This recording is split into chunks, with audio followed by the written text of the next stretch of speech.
There ain't no stopping us. Fly without boarding pass. Couldn't catch me, I be moving fast. Call me a shooting star. Let 'em know who you are. Flying up in a bar. Wish on a star. Time to show 'em who's in charge. Call me a shooting star.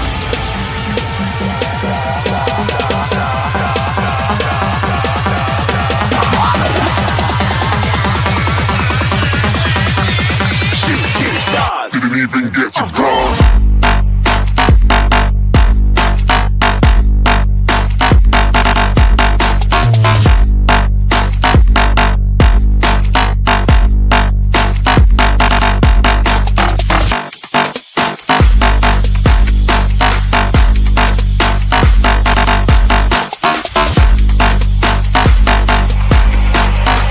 I said I'm moving too far. Get to glass.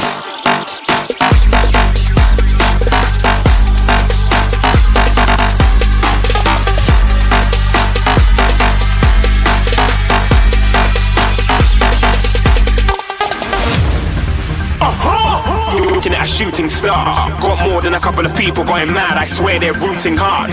Tell them I be big in the game like she went and got them breast implants. I said I'm moving too fast. Didn't even get a glance. I'm ready to eat up track like I'm seated in a restaurant. If you had swag like mine, you know it's best to flaunt. We aren't hating because you aren't. Shining like it's neon. Rock like Kings of Leon. Shooting stars across the galaxy. I stand out, so don't be mad at me. Infiltrate, I'm with my strategy. When I turn up, then I just have to leave. Shooting stars across the galaxy. I stand out, so don't be mad at me. Infiltrate, I'm with my strategy. When I turn up, then I just have to leave. Yeah, shoot. Yeah, shoot. Yeah, shooting. Yeah, shooting shots.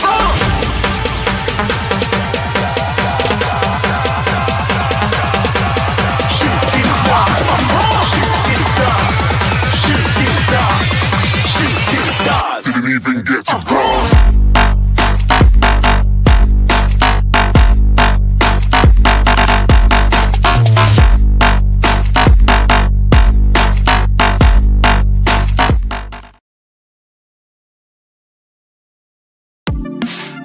The first game we look for, Robbie. Tottenham away. When we got Tottenham away?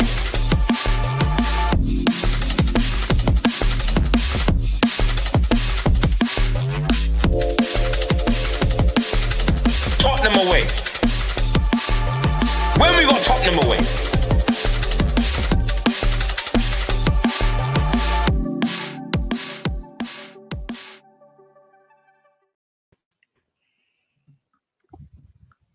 What's happening, people? Welcome to Tottenham Way, the best place to be in town on a Monday. If you are a Spurs fan, welcome back again. White Hart Pain. Wow. To everyone who watched the show last night, thank you so much. We had 900 people watching live last night. It's the biggest show we've ever done on the channel in 3 years. It was epic. Appreciate you being there and listening to the views and opinions of everyone. If you're not a Spurs fan, welcome. If you're here to banter us, great. Don't know what to say to that, really. But look, before we even begin this show, right, before we even start and everyone says their hellos, I just want to play this video very quickly. This was myself on CMO Sports, Connor's channel, big up Connor, on Friday night. And at the end of the show, he asked the question, what's your prediction? This is what I said. But the one thing I will say at home is that we do have these moments, 10, 15, 30 minutes. We just seem to turn this key on and we cook. We do have that in us. And I think we will do that. But having said that, with Noah Dogie, Highline, the way you're informed, my heart says we will draw 2-2, but my brain says you'll just beat us 2-1. And you know what? I do think he will beat us 2-1. I do. I hope it's the 2-2 draw. We won't beat you though. We're not good enough to beat you, but best case a draw. But I think you would just, especially being good at set pieces and us being shit at them, I think it could just be a set piece that nicks it for you. So I'm going 2-1 Arsenal. Okay, fair play. D-Trex, I'm expecting a 5. I don't know. Just thought I'd put it out there because it's interesting how now everyone's moaning about set pieces. It's like, do you watch Spurs play football, anyone? You know? But look, guys, I'm not here to, I'm the man. Yeah. Some of us can see what was going to happen. And I think some of us got caught up in the emotion of the derby and just wanted to believe that we were going to win. And do you know what? I just think that the reality is, man, we were never going to beat them. And the draw was the best thing. And at the end of the day, it was a draw that we nearly got. So that's the reality of the situation. JP, how you doing, my man? How's things? How you feeling?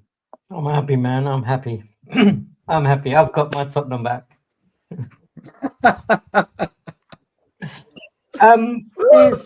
It's like, it's kind of, it was all doom and gloom, and we don't like the style of football, etc. We want attacking football.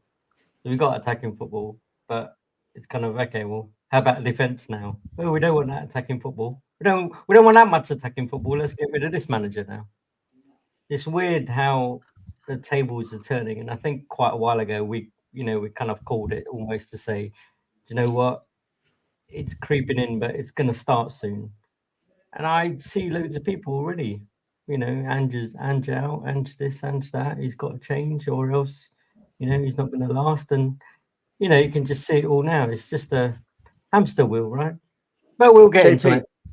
JP, I don't want to make this the Stelios show, right? Guys, just shut me down if it becomes that. But it's funny you mentioned that because back in November, right? So we're going back 5 months. This is what I put on Twitter.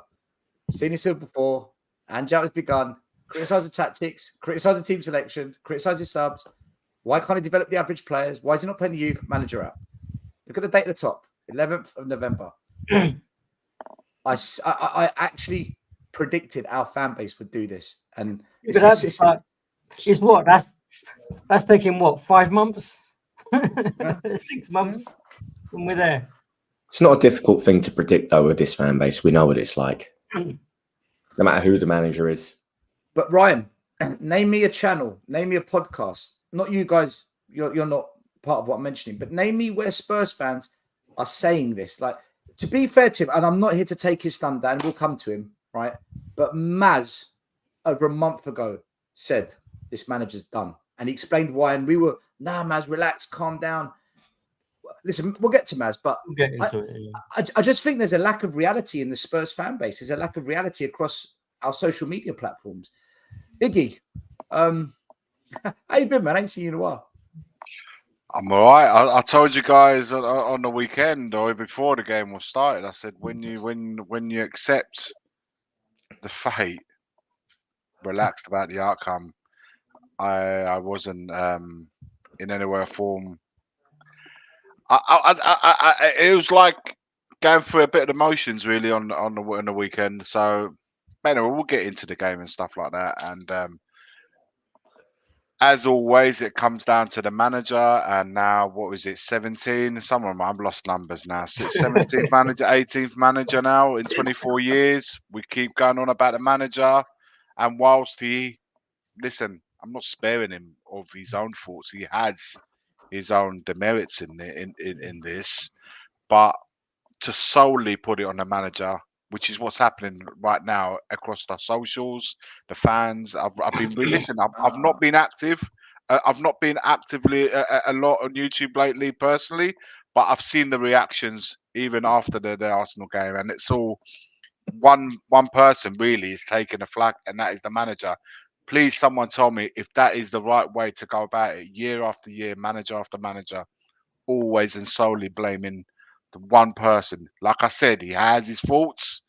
No two ways about that. It's his first season. We always said at the beginning of the season, every single one of us here, and every single, we will give the manager, this year as a year's grace and really judge him next season. We all said that, but we seem to forget very quickly.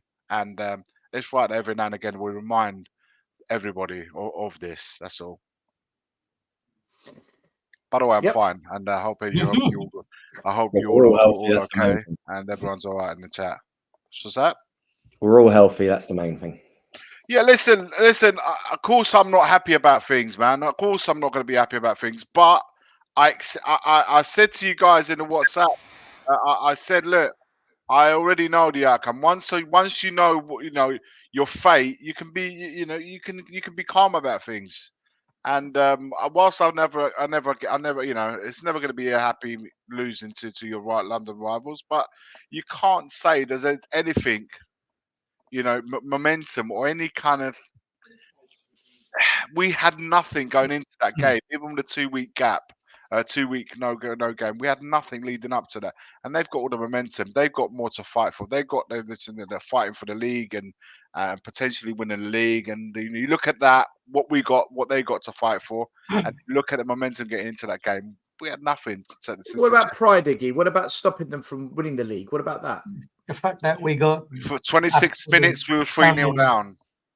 No, I know, but absolutely by getting done in the week before, having 2 weeks off to prepare, Yeah, you would think that there would be at least a little reaction, right? we announced Ben Davies to start 2 days before the game.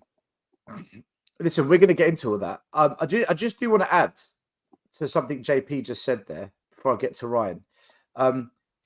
These are the minutes rest that each team has had in the Premier League before playing their next game this season. Right? No two ways about that. Spurs have had the most minutes rest, except for Sheffield United. We've had the most time to prepare, the most time to strategize, the most time to practice, the most time to get organized, the most time to recuperate any injured players.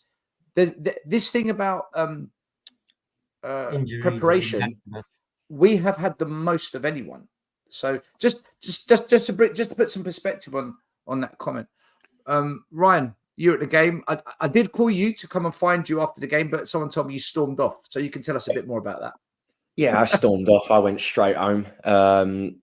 The fans applauding at full time got to me, pissed me right off.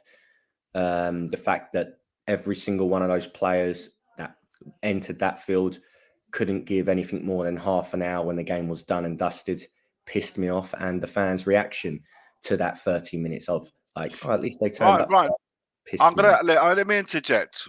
Why was you angry? Why was you upset? You was there with me, with us at Newcastle. Yep. You saw what you saw the same way we did. What made you suggest for a minute you was going to see anything different after that game, even with the 2-week gap? What's there to be angry? Like I said, I knew going in this game what I was going to get. So I'm angry at the outcome. Of course I am, like we all are. But was it really a shock for you, man? This is what I'm trying to get. I'm like I said, it's not being 3-0 down in 36 minutes after the torture we went through at Newcastle was a bit surprising. We haven't seen that at home this season. We haven't been. I said I can't remember which. I think I was on Tottenham on tour when I said this. I said if we defend properly from set pieces, shock. I didn't think Arsenal would create much because they don't have a proper centre forward. We saw that at Newcastle, we weren't defending well at set pieces. Before Shah scored at the end, we was getting warned time after time, and we didn't do anything to rectify that. In 2 weeks gap, we didn't do anything, and we saw it again against Arsenal. So I don't understand where the surprise is. I don't get what the surprise is. That's probably the expectation though, Iggy, right? In terms of the fact that yes, we saw what we saw at Newcastle, but the boys had two weeks to sort them out in a way, and it's our home, and it's against Arsenal. Look, the one apart from the goals, I mildly celebrated. The one time I proper gave, or 2 times I gave a proper cheer. First one was when Timo Werner got subbed off, and the second one I was really upset. I was upset when he went off. Timo. You were cheering as well. I heard you from the opposite side. Yeah. And the second one, I think we were 3-1 down at the time, or it may have just gone 3-2. And Ben Davies basically kicked Bukayo Saka twice in the space of about 20 seconds. And that was the most fight I'd seen pretty much all game from any of the players, which I hadn't had a problem with. I preferred that. We should have started kicking them earlier. Should have started kicking them the minute it went 3-0. Actually show that you want to fight for this match, fight for the club. Yeah, you're not on the same level as Arsenal at this moment in time, but it's always, if you work hard and you listen and you play and you give everything, it gives you that half a chance. We didn't turn up for 60 minutes. Everyone's going to keep crying, being happy, clapping positivity. At least we pulled it back. We almost got a draw. Ryan, I think we turned up for 60 minutes. I just think we were tactically inept, which is what I said. Like, set pieces, they're going to hurt us. I knew it. Like, let me listen. Let me move on to Maz, because I just want to get everyone's quick kind of mini reaction, and we'll break it all down because there's plenty to unpack tonight. Maz, you've been saying for quite a while, and even I've been arguing with you, like, relax, give Ange a chance, give this process a chance, wait till the summer, let's see what players come in, then we can judge by December next year. And you're like, no, I've made up my mind. This is nonsense. And I have been arguing with you, but I'm so close to where you are now. Like, Maz, explain yourself, young man.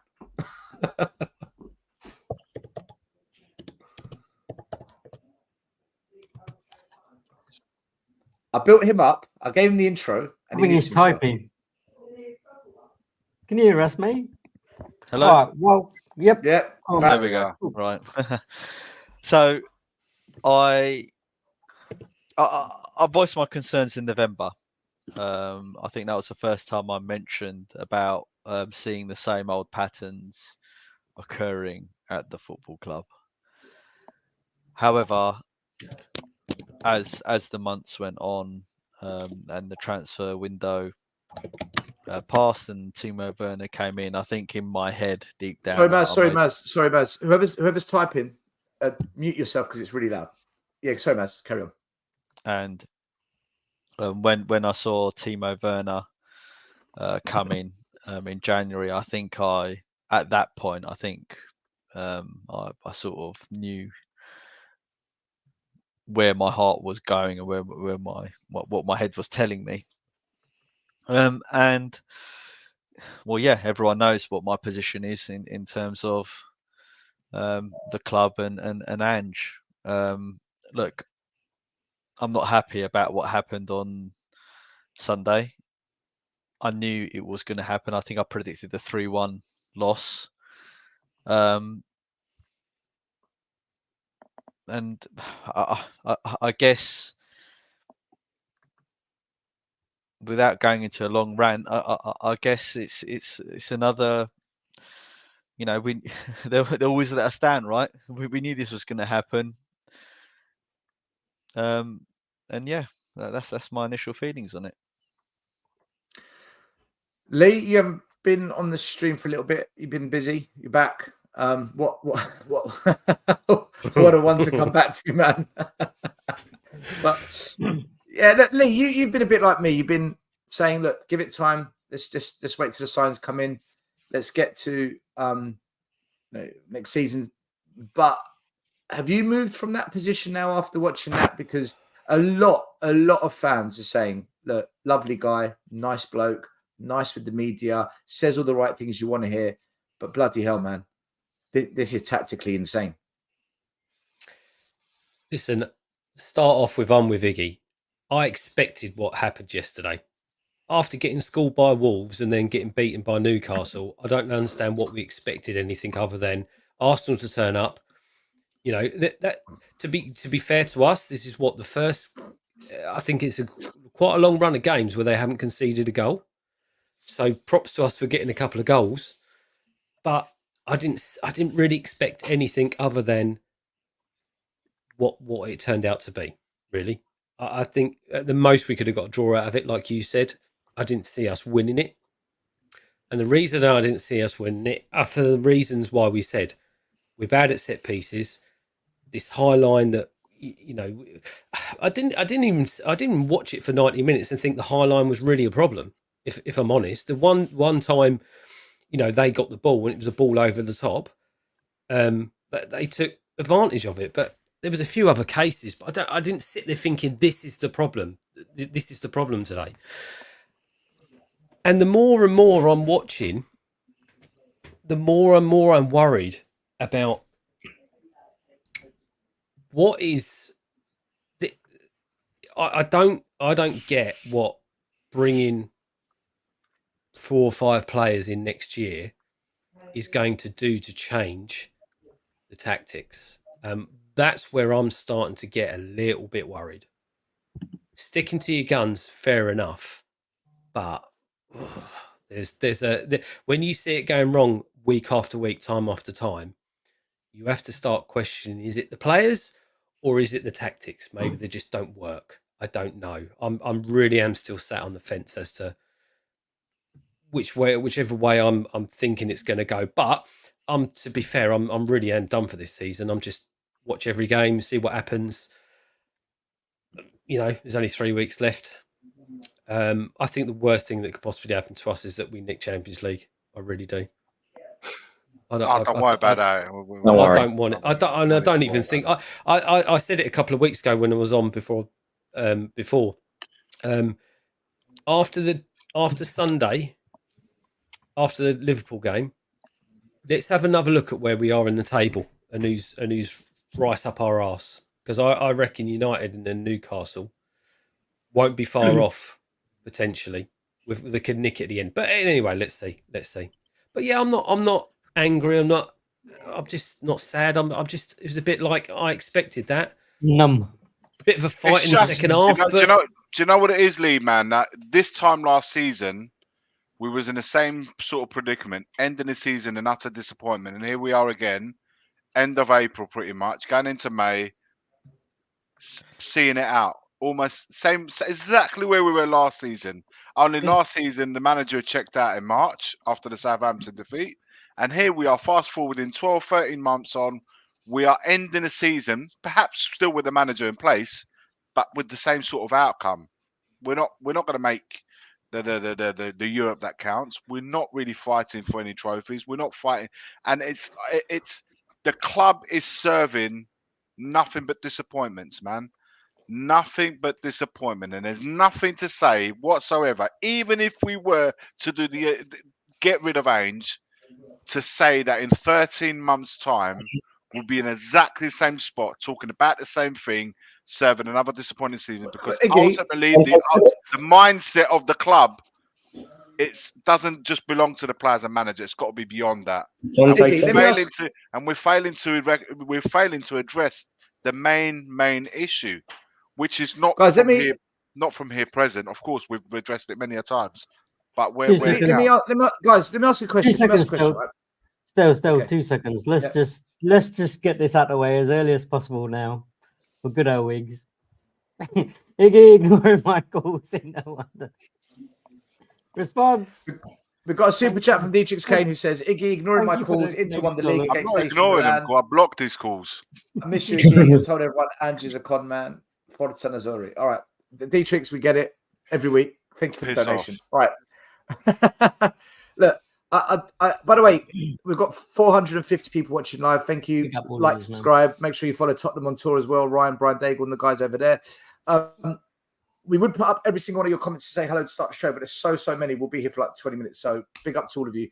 I want to ask you this one question. I do want to get into the game. But before we get into the game and break it down, all the key moments of the game. If Project Ange fails, okay, we don't know yet.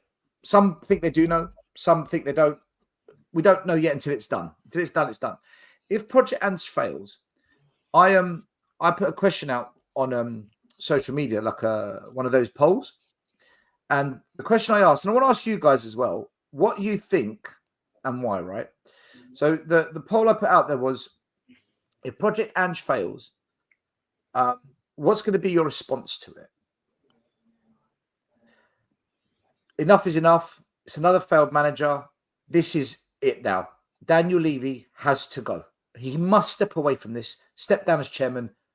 Your culture, your philosophy, your identity, everything is done. Or it's fine. We go again. Just be patient. These things do take time, bumps in the road. But then my question to that would be, but you've all told us Ange's the best thing that's ever happened to us. The football's amazing. Give it time, blah, blah, blah, blah. Or Do you just do what the media, so-called big Spurs accounts, tell you to do? Where are you at with it, guys? Honestly, and the reason I say this is, it is unimaginable under any circumstances. Like, if you are a real Spurs fan now, and I'm talking to everyone who might watch this show or who watches it later, you cannot be a real Spurs fan if you can justify another manager not working out without saying, right, I don't want another manager. Levy, you take the reins. You show us how it's done with your budget and your transfer tactics and the players that you want to bring in. You show us how it's done, because whoever you recruit clearly can't do what you're looking for. Right? How can we not ignore the biggest, the white elephant in the room? Because we've said it 1,000 times. Yeah, look, we do question Ange, and Ange will be questioned, and rightly so. Every manager should. But who appointed him? Who did the due diligence? Who signed Scott Munn to make these decisions? Who put the personnel in charge to hire Veliz, Solomon, Phillips? Who are these people? Why are they in place?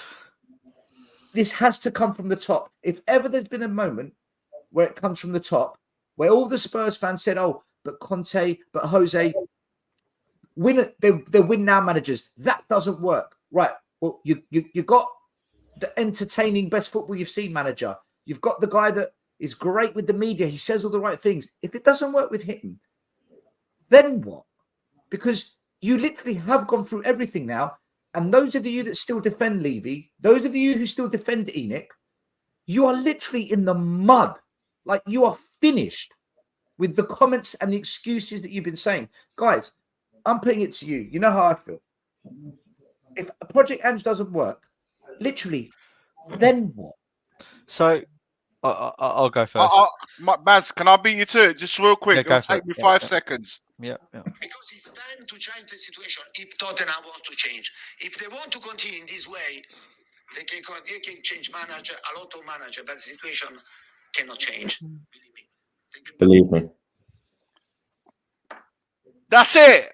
Done. Conversation's over.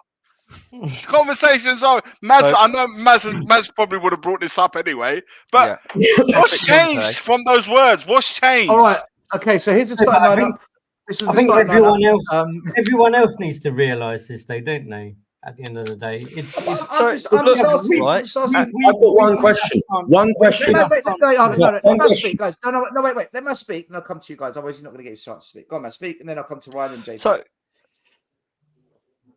So for me, once Conte done that speech, it wouldn't have mattered what manager we got in. My feelings towards the club wouldn't have changed. The only way my feelings towards the club, and when I mean by the club, I mean the hierarchy, i.e. Daniel Levy and the board. The only way they could change my feelings and my expectations of the club is by winning cups and the league, right? And not implement another extension to their 24-year project and say, "Oh, well, in 5 years we're going to win the league," right? That they need to do it quickly. That is the only way. Now, what I dislike when I watch various YouTube channels, I don't watch many YouTube channels. I just watch bits here and there. But when I hear people say, "Yeah, but we said that we would give Ange the year," a bit like what Iggy said earlier, "We'll give Ange the year. We know what's going to happen this season. It's a building season." You see, that for me isn't relevant, because when I saw the same patterns happen very early on in the season, for me, it's not a new season. For me, it's a continuation from when the previous managers have failed. So why I'm in a position now where I don't want to give any manager grace. What do you mean by that, Maz? What do you mean it's a continuation? What do you mean by that? Well, we're signing. We have the same patterns have continued. There's been no reset. There's been no reset since the summer. We do our normal thing. We sign a couple of good players, right? A couple of mediocre players, and lots of crap players that we've never even heard of or if they're for the future. As you've said this many times, Stel, right? Okay. Yeah. So we've got in these new management layers, which we've done before, that haven't worked out, right? Exactly the same pattern again. We hear the same old PR messaging from the club. That hasn't changed. It's all lies. We've got our Tottenham back, being a prime example. We see the same behaviour from the board in terms of the ticket prices, right? Going up for the seniors, right? It's just the same old crap that we hear year in, year out. So nothing's changed. So my feeling is I'm not going to give anyone grace. I judge them by what I see at that point in time, right? And that's it. So when Project And fails, and he will fail, because what makes anyone think that he's going to outdo Poch, Conte, Mourinho? This guy's going to outdo them, right? Then it's going to be, I told you so. Because everyone should have listened when Conte said those words. The fan base should have been up in arms about it. And all the attention should have been on Levy, and it should have stayed on Levy. So to hook on to what you said, where are you guys? Open your eyes. Last word on Spurs, right? The other night, they're like, oh, yeah, well, Ange needs to do this. And, they went full in on him, right? Full in on him. Well, they went full in on every single manager that's ever happened. The same pattern repeating again. So for the 24th time, the 17th, 18th manager, what they're going to do now? What do they want? So, that's my thoughts on it. Ryan, you wanted to ask a question? Yeah, that Conte rant, so to speak. Do you think Ange has it in him to do similar? I don't think he does. Different characters. Characters. Would he say it in a more? Can he say it like that, but maybe say it in a different? I don't think he'll be so outwardly. I don't think he will do it in the way that Conte did it. Perhaps in private, you never know. But I can't see it do it. Because I think it would take a manager like him that would make the fact. Probably not, to be honest with you. But Ryan, I think I can answer this. When we first got Conte, Iggy said, I'll never forget it. He said, listen, if it doesn't work out with him, you're going to know. He will speak on it. This guy, he'll throw a grenade and let everyone know. And we're like, okay. And then out of nowhere, that press conference, we're like, wow. Okay, that's what Iggy meant. Right. Now, there's been a lot of Australian fans who follow Ange, who many a time in the comments I've spoken to, and they've said, Ange, if he's not happy with it, if it's going in a way where now this board is not what they were supposed to be, he will walk. He won't wait to be fired. He'll just walk out. And that will be his way of doing what Conte did. So I think Iggy's right in the sense that different personalities will do it a different way. But if I'm going to believe what the Australian fans who talk about Ange, what they say, they're saying Ange will just walk out. Yeah, that I could see. Summer, if he doesn't get the players he wants, or he won't plod along. He won't. I don't see Ange as a plodder. I don't see someone that he will just go with it because he's getting paid by the club and he's got. I don't see that. I see him say, "Do you know what? You're full of shit. I'm off. See you later." That I could see. I definitely don't see him going about it the way Conte. Conte's like that. Conte's like that. He's not there to be friends. He doesn't care if he's liked by the media. He doesn't care if he will say it how it is. Ange probably will do this, but he just goes about things the same way. He has a different report with the media that say Conte did. Just complete opposites of character. It's just the way they are. That doesn't mean one's right and one's wrong in the way that they're, but it's just the way they are. People are different, man. Right. Do you think it's coming to that though, Iggy, in terms of the way you see? Not yet. I don't think he's there because it's been one season, Zebby. He hasn't completed. No, I know, but every game now, or certainly the last 5 games, I don't know if it's always happened. Yeah. But the last 5 games, I've literally noticed that he literally just stands there with his hand in his pockets, irrespective of what happens. Yeah, but he's never been that over. He's never been like. No, I know he's not an arm shouty person or anything like that. Guardiola, yeah, he's never been like that. But he almost looks defeated. Could that not just be simply because though he's got nothing to play for this season? I mean, even he doesn't think his fourth spot is a target to go for, right? He's just playing out the season and just hoping and just it's almost like he's in the summer mode already. Lee, I'm of the belief that he knows exactly where the issues are. Because I'm in that position. I think he knows very clearly where the issues are. Yeah, but you don't get paid £2 million a year to do a job. No, he doesn't. He's got a contract though, and he gets paid no matter what. I'm convinced he knows where the issues are, particularly in the forward line. He has to be, and there's no way he doesn't believe that there's issues in defensive pieces. But Iggy, Solomon, Veliz, Brennan Johnson, Timo Werner, these are all players signed under his watch. So if he's going to moan about the forward line, well, hold on a minute. He hasn't moaned about it. I think I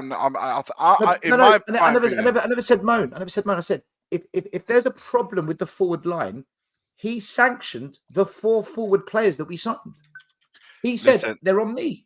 Yeah, listen, I refuse to believe that he doesn't realize where the issues in this team is. I don't think.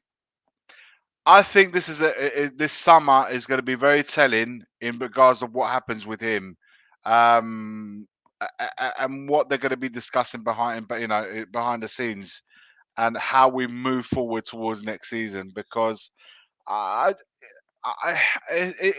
there's no way we can carry on this, from this season to the next. We can't. Something has to happen. If we're going to do this rebuild, if we're going to do this, back in the manager and bring in but not just players for the sake of bringing players of a certain level. Our biggest issue is the fact that we requires player quality of a certain level, and we're nowhere near that. This is not. This team is ending. I said at the beginning of the season, right? 5th to 7th, 8th is where we'll finish. I said that from the get-go. You're Italian. If we sign Nesta, Maldini, Baresi, and Cannavaro, can they defend zonal marking the way we do? But those are the players' characters that you mentioned, man. They're man markers. They would never play zonal. Those 4 players will come up to you and say, "We ain't doing it. We're not doing it." Okay, that's different. Yeah, they'll challenge the manager. Okay, they would definitely challenge the manager. But then the manager loses the dressing room. Then the manager loses. But you have to work, guys. You have to work with your team, man. If you have the quality players and you have Nesta and Cannavaro come up to you and say, "Gaffer, listen, man, we will feel more comfortable if we do it this way." Like, you have to work with your players. You have to find the compromise. You can't just be solely your way and go against your players. How are you gonna? You have to work. That's what it sounds like, though. But he said he's. But do you know what? Let's get into the match itself. I'll tell you why. Because we're going to cover these topics because there's key stuff where this is going to come up. Guys, thanks for watching the show. 560 watching. Smash like, subscribe. Make sure you follow Tottenham on tour as well. Right, starting lineup. So the big shock was that Ben Davies went at left back. No surprise because he told us on Friday. Højbjerg starting the game, I think, through everyone. And also Kulu starting through a little bit of a curveball amongst Spurs fans as well. We lined up in a 4-3-3. Arsenal went with Saka, Havertz and Trossard across their front three. And they had Partey, Odegaard and Rice in their midfield, who they say is their best midfield. And you know the rest. It was a pretty good start by Spurs. We did well. In the 14th minute, Arsenal had the ball at the back of the net, but it was given offside. And when you saw the replay, it's pretty clear to see that Havertz, he is just offside. So good decision. But then a minute later, Arsenal have the early breakthrough. They were dangerous from set pieces all season. And Højbjerg got the final touch. It was an own goal. He was battling to win the header and just nodded it back into his own net. Little that Vicario could do to keep that out. Statistic here. Sorry, not statistic. It's Bedlam over there in the far corner. It has been the same setup all year for Arsenal. It's been good all year. Ben White with the nuisance. The 5 big lads getting across the near post. Now, two things I want to discuss. Well, 2 things I want to discuss. One, Ben White pulling on Vicario's glove, putting him off. the question I want to ask you guys is, why is no one over there from a Spurs wearing a Spurs shirt pushing Ben White away? And why is it Vicario bullying him away? Does he need to man up here? Is this part of the game? Because we like it when Richarlison plays for his shithousery. Well, Ben White's doing the same for Arsenal. Secondly, set pieces. How can we justify this? Like, how can we justify this, guys? Absolutely. Now, listen, all I'm going to say is this. When you zonal mark, the reason I don't like it is because, one, you can't prepare before the game who you're going to mark and why. Two, you don't know who's coming into your zone until the last second when they make the run. And then suddenly you've got to pick up a player. If you're Ben Davies 5'10" and Saliba comes 6'4" next to you, you've got a problem now, right? And thirdly, this is how you put yourself under pressure, because if you know who you're marking, you just worry about doing your job.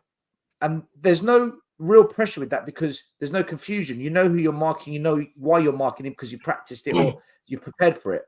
Whereas when you don't know who you're going to mark, that creates confusion because you don't know if you're going to go left, if you're going to go right, if you're going to mark him or if you're going to mark him. That puts you under pressure. And for me, guys, that pressure creates errors. It forces mistakes. And there you go, no goal. Why are we defending like this? Who is it on? And is this okay with you guys? Is it part of the game? Let me start by saying that the nuisance in the goalkeeper, if that was switched, it was a penalty shootout and the goalkeeper standing in front of the penalty taker and he's giving him a bit of mouth, it gets a yellow card, right? They're not allowed to do that, but it's all right for the other team to muck around with a goalkeeper in his own box. I don't get it. It's either got to be the same for both or not. So there's got to be consistency in the league. Sorry, but apparently, I was watching a show today. They said there was a referee on there. He said because the ball wasn't in play, you can't book anyone or you can't do anything about that because the ball. No, but they get it, not about the booking, but the reprimanding, getting reprimanded for shithousery. Basically, that's shithousery. Pulling someone's gloves and mucking around. That's shithousery. But you can't. It's hard, isn't it? When it's in a static situation like that, it's easy to see. But when it's in a goal mouth, it's really hard to muck around. But you're right. Someone should be stepping up and helping him out, right? You got a guy on there that for 90 minutes wanted to, rip everyone apart. Where's he trying to defend? I don't get that. Listen, for me, whoever's taken over, well, we know who's taken over the tactics of doing the defending, and we know what his credentials are. I don't think it's just players that we need to be looking at in the summer. That's all I'm going to say. My problem with all of that still is the fact that this has happened how many frigging times? Man City started it, God knows when. Putting someone on a keeper, then Brentford did it, then Luton did it, then Wolves did it, then every mother effer has done it, right? But we don't put anyone to protect Vicario. Even if the manager says, I don't want, stand in your little zones, you stand in your little place and that X there is your space and you stay in there. In the game, as a player, what did we do? If we saw someone while we were playing football, if we saw someone on our keeper, the first thing you'd do is go and get involved in that, wouldn't you? Well, I was pulling the keeper's gloves. Well, that's little wind-up stuff. I don't mind that. But one of those defenders, a captain or someone, should be taking charge of that situation. Yeah, absolutely. And sorting that out. It's like they're robots. It's like they're just I've got to do what I've got to be told. I can't think for myself. What I will say is Papa Sarr did do it in the second half, right? But it literally took, that's like 3 goals down anyway, like for someone to come on and do that. But you need to be doing that in the game from the start. You know what they're going to do. There's zonal marking crap that Stell was talking about just now. Oh, Ben Davies and Saliba, right? What's Arsenal's plan? Oh, I know what. You place the ball straight on where Ben Davies is. Saliba, you go and attack it. How difficult is that to put in charge? I agree that you can be proactive during the games. If there's something that isn't working, you can proactively change it during the game. But this is not something that's happened just one game. This is something that's been happening for quite a while now. So I'm pretty certain that a goalkeeper. Yeah, I agree. This is my worry with his tactics. But what I'm saying is, a goalkeeper, if he's having certain issues in that scenarios, which has happened more than once, I'm pretty certain that behind the scenes in training ground, he would be saying, look, I really want a man Come there, on, or I Phil, want help someone me. here. What I'm sure that those He conversations are doesn't do having. defensive training, There's though, no does he? way that a centre backs, if people are not happy with that zonal marking style, that they wouldn't give you feedback. There's no way. I refuse to believe that they're not saying anything to the coaching. Say, look, we'd really rather go this way rather than that way. Then it's up to the coaching staff to really come to somewhere middle ground and say, Iggy, look, the players are Iggy, not comfortable doing it this way. Let's try something different. But this. Can I show you Angie's comments post-match? Spurs boss Ange Postecoglou says fixing Spurs' defending at set pieces is not his priority. It is a bigger, broader picture than that. I thought our defending at set pieces was very poor, though. Right. Bullcrap. What is a bigger issue? That's what I see. Sometimes you have to, as a journalist, you have to prod. You have to prod your questions. Well, see, if he had asked me that same, if he had answered that, I would have said, okay, so you do admit that the issues, it was poor. What are the bigger issues? What's the more important than what you're clearly recognizing that we're poor at it? So what's the bigger concern for you if that isn't? You have to ask those questions. Do you know, Iggy, do you know what worries me about those comments? Do you know which is the worst team in the league at conceding set pieces? We probably are. We are joint with Sheffield United, the worst in the league. I knew we were down there. So when the manager says it's not a big priority, he recognises it's an issue. Though he recognises it's an issue. But when you're the worst what in the the league bigger at issue is. Okay, yeah, I see your point. You have to say that. What is the bigger issue? If you're if he had said, "I don't see the defending as an issue," if he had said that, I would have said, "Hang on a minute. Now we need to have words here." But he's recognising that it's poor. But he's saying it's not a priority. That means there's a bigger issue than that. What is it, man? What is it? Ask the question. Scoring. But this is the point, isn't it? His whole tactical philosophy, is score more goals than the other team. But when you can't score, then you can't score. Then all you're exactly. Go and shafted, get Rodrigo, Vinicius Junior. Go and get those boys, Rafinha. Then you're guaranteed the goals. You have to then say, all right, man, we need to improve on the goal scoring form of all our three attackers because these three, as a combined three, is clearly not good enough. But the worrying thing is that's his decisions, though. All of those front 4 or 5 players are his players, and he made those decisions in the beginning of the season, and he's got it spectacularly wrong, hasn't he? Right, and defensively. But that can happen as well. The defense is as bad as what it was last season. So it's worse. It's just worse, right? So the corner picture again. I just want to. It's like I just don't get what Pedro Porro's zone is here. Like, is he supposed to be on the goal line because he's marking the front post? He's got to cut that. He's got the first man. Yeah. He's got to cut that ball in there.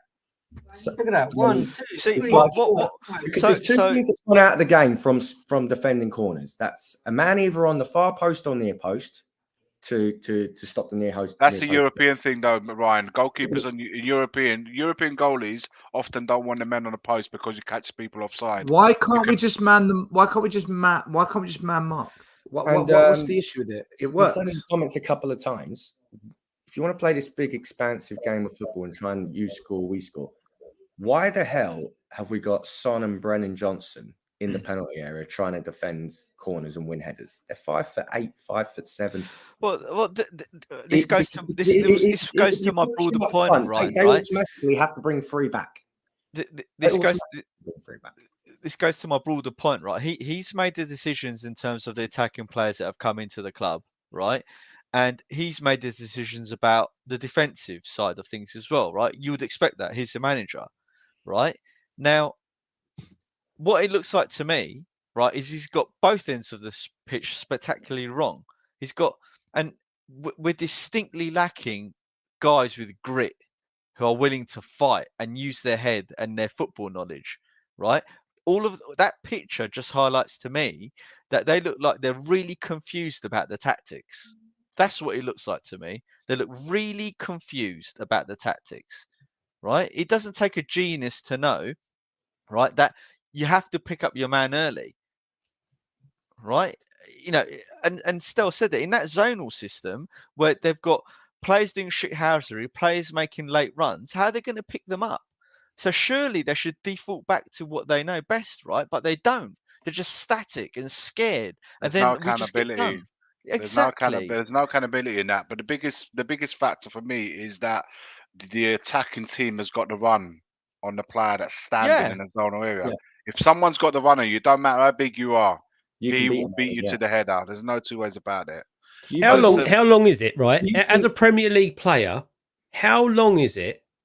Are you going to be in that team sitting there watching week in, week out the same things happening defensively in midfield and in attack before you start going, Well, I'm not sure he knows what he's doing. I'm not sure he knows what he's doing. And you're going to start questioning him. There's got to be conversation being having in the training ground. There's no two ways exactly about it. what I was alluding to, right?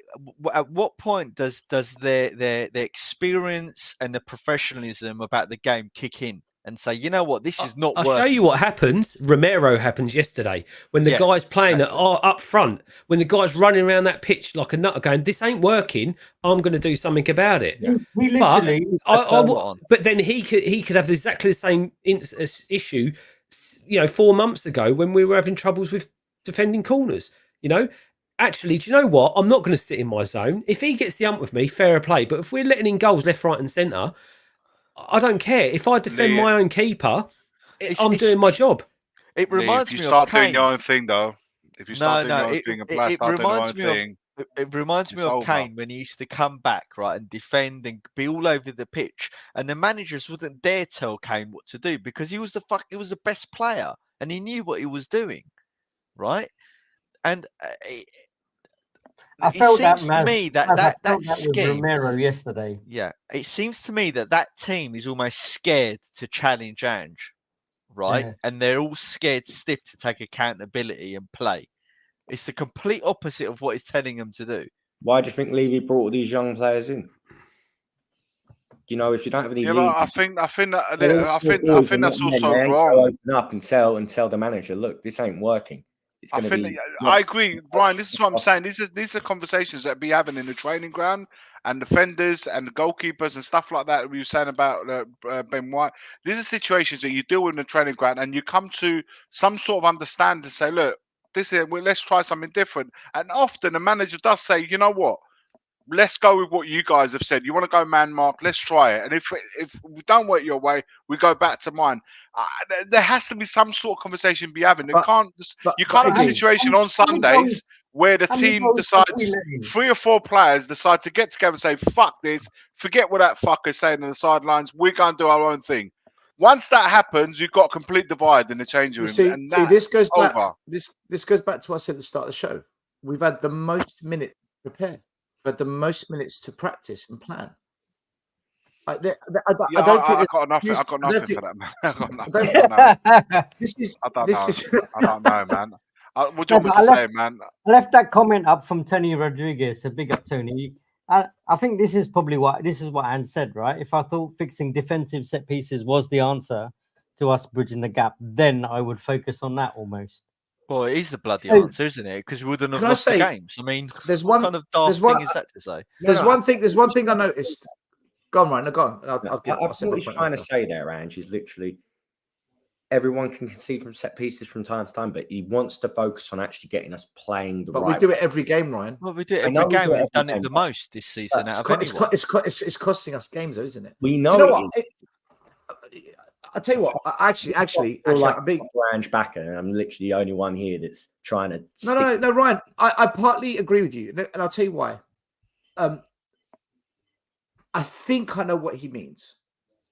There's 5 games left. It's not our focus at the moment. We can sort that out during the my mindset is more. The first goal we conceded, Arsenal were pressing us really well, and we were really slow passing it across the back, looking to move it out. And they got us to a point of where they squeezed us so well in and we couldn't find the pass. At that moment, all I was thinking was, right, you've got to get it out now. You've tried, you've persevered. it didn't work because you were too slow doing it. You want to take too many touches on the ball. Players weren't moving off the ball into decent enough positions to feed that pass so we can break out from the back. Just whack it out. Just get it out now. But instead, we still tried to play it out when you could see it wasn't going to work now. You can see now we've missed the chance to do it, and we conceded the corner. We shouldn't have conceded that corner. It wasn't like a last-ditch clearance or a last-ditch block or just one of those, there's 1 minute to go, you're clinging on, just get it out. Okay, it's gone off for a corner. This wasn't a corner that we should have conceded. It didn't make sense giving away a corner because there was an alternative option to clear it out. If he means there's bigger issues, i.e., I need to get playing out from the back better, or maybe they've got to learn when to kick it out. When in doubt, kick it out.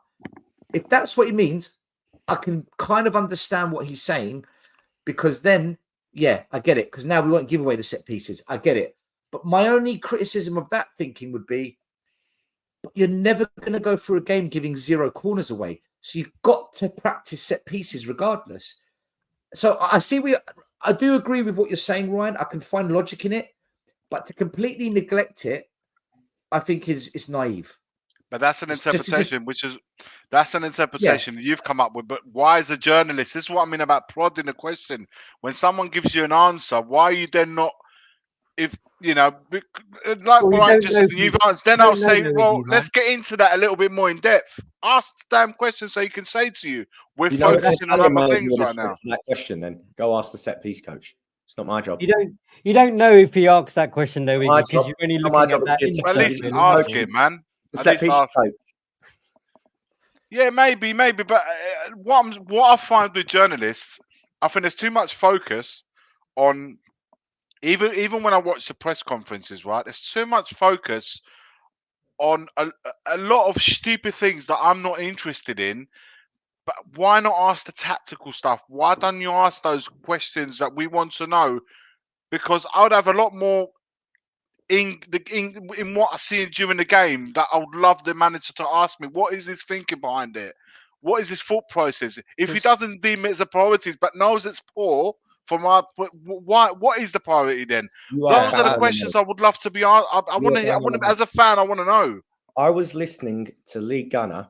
I was to his preview because he was going for a big up Lee Gunner because he's very similar to us, but on the Arsenal side, always, screw this toxic positivity. You want to win. He wants his club to win. So big up to him. But he read through the press conference questions that all of them asked. Guess how many questions were based on the game? Hardly any. I know that. Yeah. It does my head in.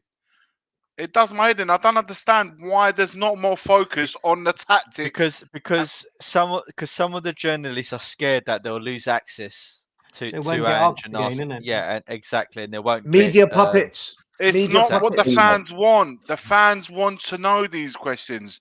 It's just so we do you know what? If nothing else, even if we don't agree with it, at least we know the standpoint. We may be on the same page, we may not, but we understand the manager's standpoint. By not knowing, this is what happens. We interpret it in our own way.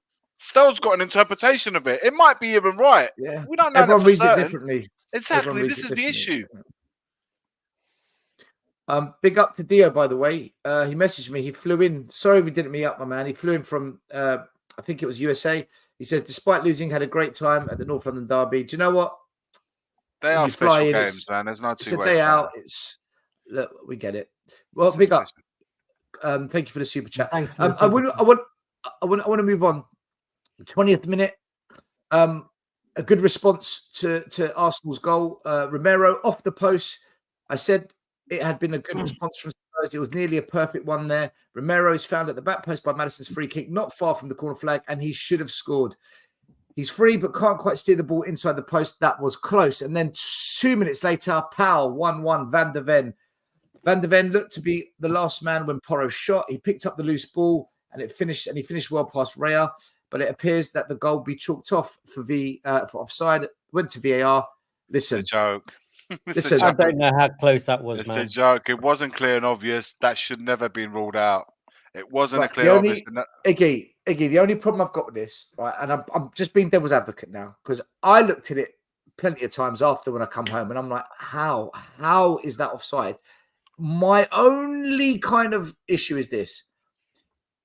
When it was the other way for Liverpool at our ground, we were like, you win some, you lose some. And I just feel maybe it was a bit of karma. Not that that's an excuse or a justification, because 2 wrongs don't make a right. If you're talking about Diaz's goal, we all know that was onside. Everybody knows that was onside. It was a fuck my up. point is, we recognise it. We say it. We did say. We all said it was onside. But here, you cannot tell me this is a clear and obvious. So when they've taken 5 minutes to make that decision, it's no longer clear and obvious. So you have to go with the benefit of the attacking play. And it's not nothing to do with this. No, I don't think that's how it works. They look at the lines. If the lines say off it's offside, not clear. it's offside. Even then, looking at that, Dan, can you honestly tell me that is clear offside? Earlier, are you looking at it through? Are you behind the goal? Are you looking as in the decision, or what led to it with the 2 deflections again? No, it's as he kicks it, isn't it? It's as which is the right thing to do. So because there've been loads of people having this, because loads of people don't know the offside laws. You have to be deemed in control of your actions when you are in control of the ball to create a second phase of play. But having your knees back and the ball striking your knees in a block and then bounce, it's still in the same phase. So that was why it was offside. And Van de Ven, for me, is slightly ahead of play. That's what I do think. I don't see it. I don't see where he is. I don't see where he is ahead of play. Still, from my view, behind the goal, because I videoed that and then I paused it and sent you a photo of it. And it from where I was, it doesn't look offside. But I haven't come back to the lines or anything like that. Whatever happened to clear and obvious, man? But it should be factual.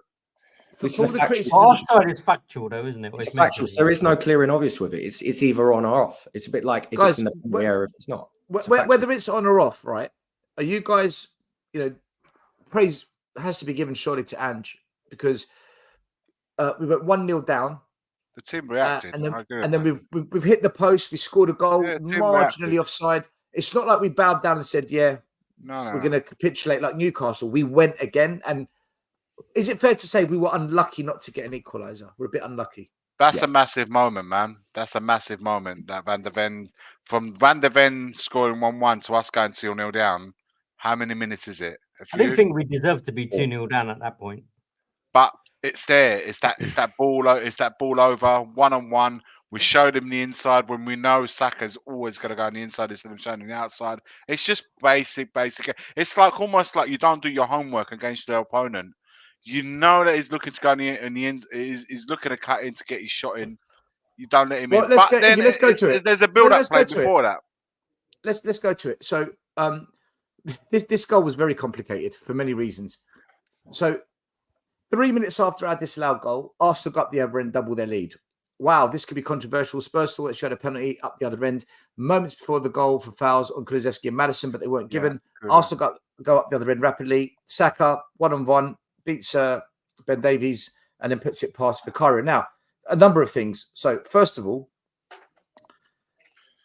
Michael Dawson, Robbie Mustoe, Robbie Earl all said it should have been a penalty. It was the Trossard trip on Kulu. Whether it's intentional or not, it should not be the main consideration. A foul's a foul. Trossard did catch Kulusevski's foot and it tripped him. That should have been a penalty. Now, where I was sitting, guys, it looked like a penalty. I'm not even, I always say it as it is. It looked like a penalty. However, they did do that ball over the top, which has cost us how many times? And we did say, if a ball comes over the top, we're in trouble. It happened. But the third talking point, so it's the penalty, the ball over the top, but the third talking point, and this is where I call Ange out now. I spoke to Shine on the phone. Big up Shine, original Tottenham Way Massive. Arsenal were given 2 days' notice that Ben Davies would be playing left back. When does a manager ever announce who's going to start his team 2 days in advance? So as much as Iggy says you never show him on the inside, Arsenal have had 2 days to plan for that, knowing that Ben Davies is going to play, and Saka's probably had time to practice that exact move. And it's no coincidence that the whole first half, Arsenal were pinging the balls out wide to Saka. There's a reason they targeted it, because our manager told them, hey guys, Ben Davies 100% playing. Why would you do that? So guys, look, Still, break it down. The penalty makes it even worse. Still, the Ben But Davies still, decision. what makes it even worse is that we actually discussed this very thing last week. I know we did. This I know. very thing we discussed it last week, and I was being did. sarcastic about it all. But we knew that they were going to target that right-hand side, and we were worried that if Porro was out as well, that they would have free reign on the left as well on his side. Maz, you know, So, honestly, it's you know, mad. when he announced that Ben Davies was playing on Friday, honestly, there's a part of me that I thought he was playing mind games. Or at least wanted to believe that he was playing mind games, where he was going to. Yeah, it was going to go. It was going to go. Yeah, Davis is starting, and then the game, and then all of a sudden you see Van der Ven playing on the left with Dragoos in the centre back. That would have been yes. we wish. Yep, that was in my head. I didn't believe it that much, but I thought, please let it be a mind game, because I've never heard of somebody. Then you remembered you support Spurs. No, still, I've never. He ain't into the another constant manager. mind games, man. He's not at that But level this is yet. where I don't know another manager in recent years that have ever announced a player that's starting 2 days before, which is why I thought it was mind games. And I this thought, is he playing where mind games? someone like Conte or Jose, I don't think would have made that mistake. Tactically, they just would not have made that mistake. But I don't think any manager does. I don't think Even Gary the ones that are not as experienced as have never done that. I don't know anyone that does that. I thought I wonder if he's playing a mind game here, because I found it really weird that he had announced that he's starting. But I don't know, man. Maybe he just wanted to put that thing to Davis to say, "I'm entrusting you. You're going to be my man." That I don't know. I don't know what the thought process was behind it. But I never seen that happen. I thought, please let it be a mind game. All he had to say was, "I'll decide on the day." Yeah. Or you know, tomorrow's going to be the last training session. Saturday, anything. I'll decide. Yeah, anything to get away from the answer. Don't have to give them what they want. I just found it. Yeah, I thought that Dan is right though. He says in the chat exactly that this was Ange's chance to show he had plans. Right? What is he showing us? Nothing. He's so rigid in the formation, and it's so easy for the opposition. It's all one-dimensional, isn't it? It's so one-dimensional. It's unbelievable. It's almost to the point of disbelief. Yeah. But who else changes the tactics massively? Who else does it? Who even tweaks it nowadays? It's always the same. Arteta went to the Etihad and they sat back literally for 90 minutes and got a draw. Arteta came to White Hart Lane. Were they on the front foot? Were they all over us? They had 28% possession. They controlled the game. I think what he's done, Arteta for the big games, North London derby, Man City, he's tweaked Pep it. did it against Forest yesterday. He tweaked it at half time. Yeah, what I'm saying, I think Arsenal, the one biggest thing they've done in the big matches, in the top against head-to-heads, I'm talking about mainly, he's tweaked it this year. He hasn't gone the way he done last year. So that's one massive change that he's done in those games, like especially away from home. Man City, away at Tottenham, he did tweak a few things. And you're right, Man City did the same away to Nottingham Forest. So you do have to tweak it sometimes, because your plan A doesn't always come to fruition. Why spend? And I hope to see this in the next season, because, guys, head to head, we haven't, apart from Aston Villa away, I'm talking about the teams that have been thereabouts with us and above us, we've dropped points against everyone, yeah? Everyone. But Only Villa away we've won. Why bring in a top rated in the league £30 million defender? Right? Why bring in defenders that are versatile and then not use their versatility? A left-footed centre-back that's played left back for Holland enough times. Exactly. Right? Who's the fastest player on the pitch on my wavelength against tonight. Saka. Exactly. Saka. And do you know what? Do you know what? I didn't see this stat, and this is the stat that's killed it for me. 15 shots, 15 attempts, 2 on target. I mean, come on. I did think at some point Dragusin will play, and we'll try and play Van der Ven at left back. He's even good in the air, Iggy. You know, I don't know. It's true. Who do you want defending set pieces? Ben Davies or Dragusin? That's one of his strengths, you know. In a zonal role, it doesn't matter, because the attack. You're right. It doesn't. You're right. Running it. But who would you prefer? No, but you'd rather Dragusin go head the ball away than Ben Davies. Yes, but in the aims to go head zonal the ball. situation, it makes absolutely no bit of difference whatsoever. No, because no, if the that's a ball- team if the thing. ball's- The zonal That's a thing is a tactics team. thing. It doesn't matter because at the end of the day, if you're going to do that, then you get your 3-4 biggest blokes go and pick up their biggest blokes. It's as simple Do as you that, and think- then do try you and match think them up a zonal little bit. marking has become much more fruitful in time? Oh, not fruitful, but it seems to be used a lot more. Do you think they don't do man-to-man marking because of VAR? You know, a lot of the shirt pulling and all like that. No, because We're not that team. We're not that team, Ryan. No, We're not No, that but sort just of in team. general, a lot of teams do zonal marking. They don't man-to-man anymore. Nah, I don't think it's a case for us. How did VAR work for? zonal How did marking as VAR dumb as work that, out though, for us? Ryan? I honestly don't see any team do zonal marking as dumb as that picture. No, not like that. But do you think that's like the reason why schoolboy. It's like schoolboy, That isn't it? wasn't even the first corner they were like that. Every corner Guys, we've actually set up like that. Sorry, guys, back onto the second goal. 1 minute. Back onto the second goal because we're going on to zonal marking again. But So Saka scored the goal, but because I do want to bring it back to the penalty. Go on, Maz. Yeah, but I think there's an important point we missed earlier when you highlighted Ben White fingering Vicario's glove, right? At which point do any of our players not think, right, this guy's trying to pull a fast one here, let's go and rough him up a little bit or sort him out or annoy him or stand in front of him? That's what we said earlier. Right, and yeah, but the problem, and here's where I'm going with this. But after the Man City game, we then started putting players in front of.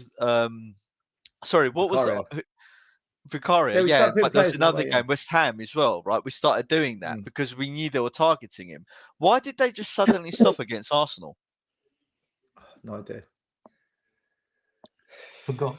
We don't know what goes on in the background. That's the we only judge what goes on. Yeah, the they pitch. forgot. Yeah, whoops. I don't know. I don't know, man. I don't know what gets discussed. Those are the kind of things in all my time. 150 grand a week. I forgot. In all my time and being involved in football and playing football and all the years. But if I don't zonal mark, I can't sit on Angie's knee. These are all the things that we discussed background, what the players felt most comfortable with. We'll work out the best way. We will try what the managers asked us to do. And if we see that it's not been succeeding, then we'll approach them again and say, look, it's not working for us, which clearly isn't for Spurs. Unless we don't have the right players to do what the manager's asking us to do. Then we'd approach and say, look, can we try it our way? Can we try it this way? Can we show a variation during a match and see what works better? And then we'll go forward with that. Because ultimately we all want to be doing something that works for us as a team. You as a manager and us as players, we want to be doing the same thing, and that is succeed and not concede through set pieces, or at least to not concede as many as we have done. None of us are going to be happy about that. We want to find a solution. Is what I'm trying to get at. That has to be the worst thing for defenders and the goalkeeper, right? 1 minute. Guys, we're going into set pieces again, right? The second goal. Right. Kulusevski got punished for standing on his feet. That's what he got punished for. Every show I watched today, pretty much every Arsenal fan has said we got away with that. We were lucky it wasn't a penalty. And every pro pundit, whether saying, listen, should have dived. Well, they said it should have been given, but yeah, they said, if you should have gone down, which is what we're encouraging, to go down rather than stand on your feet. So in this case, were Arsenal just lucky they got that second goal then? If we're honest about it, it's luck because VAR referees. We had the first one was luck. It was an own goal. Still, two situations. The way we defended, we spoke about how pressure, confusion, we kind of brought it on ourselves, but we didn't bring this on ourselves. Okay, the high line, Ben Davies, Saka. Okay, that bit, yeah, I agree. But what led up to it, if fair's fair, that should have been blown, right? Oliver was right in front of him. Michael Oliver was right in front of that when that happened. It was shocking.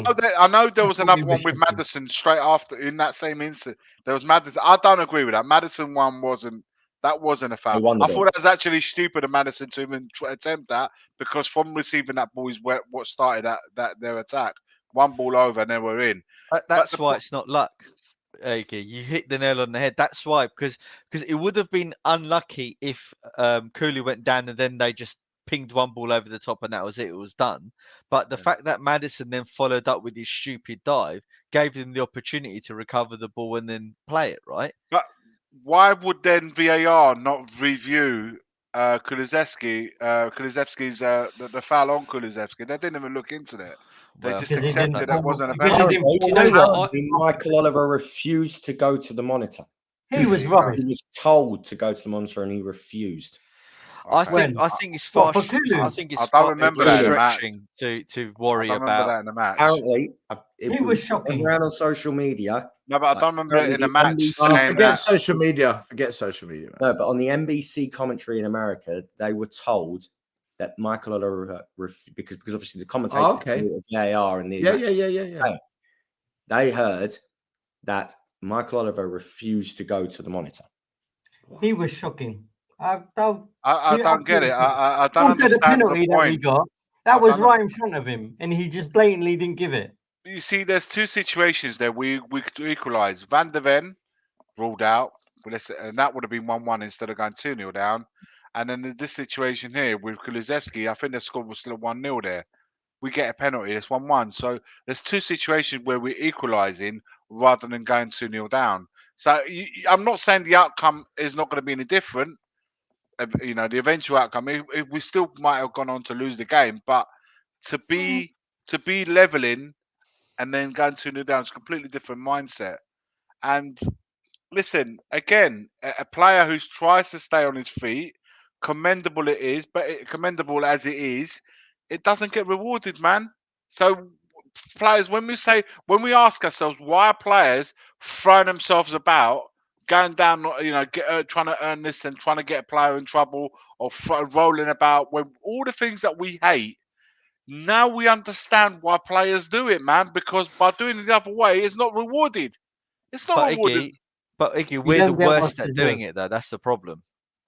In Like what other sense? teams do it, and they implement that really well. When we do it, we get players like Maddison. You can't, you know.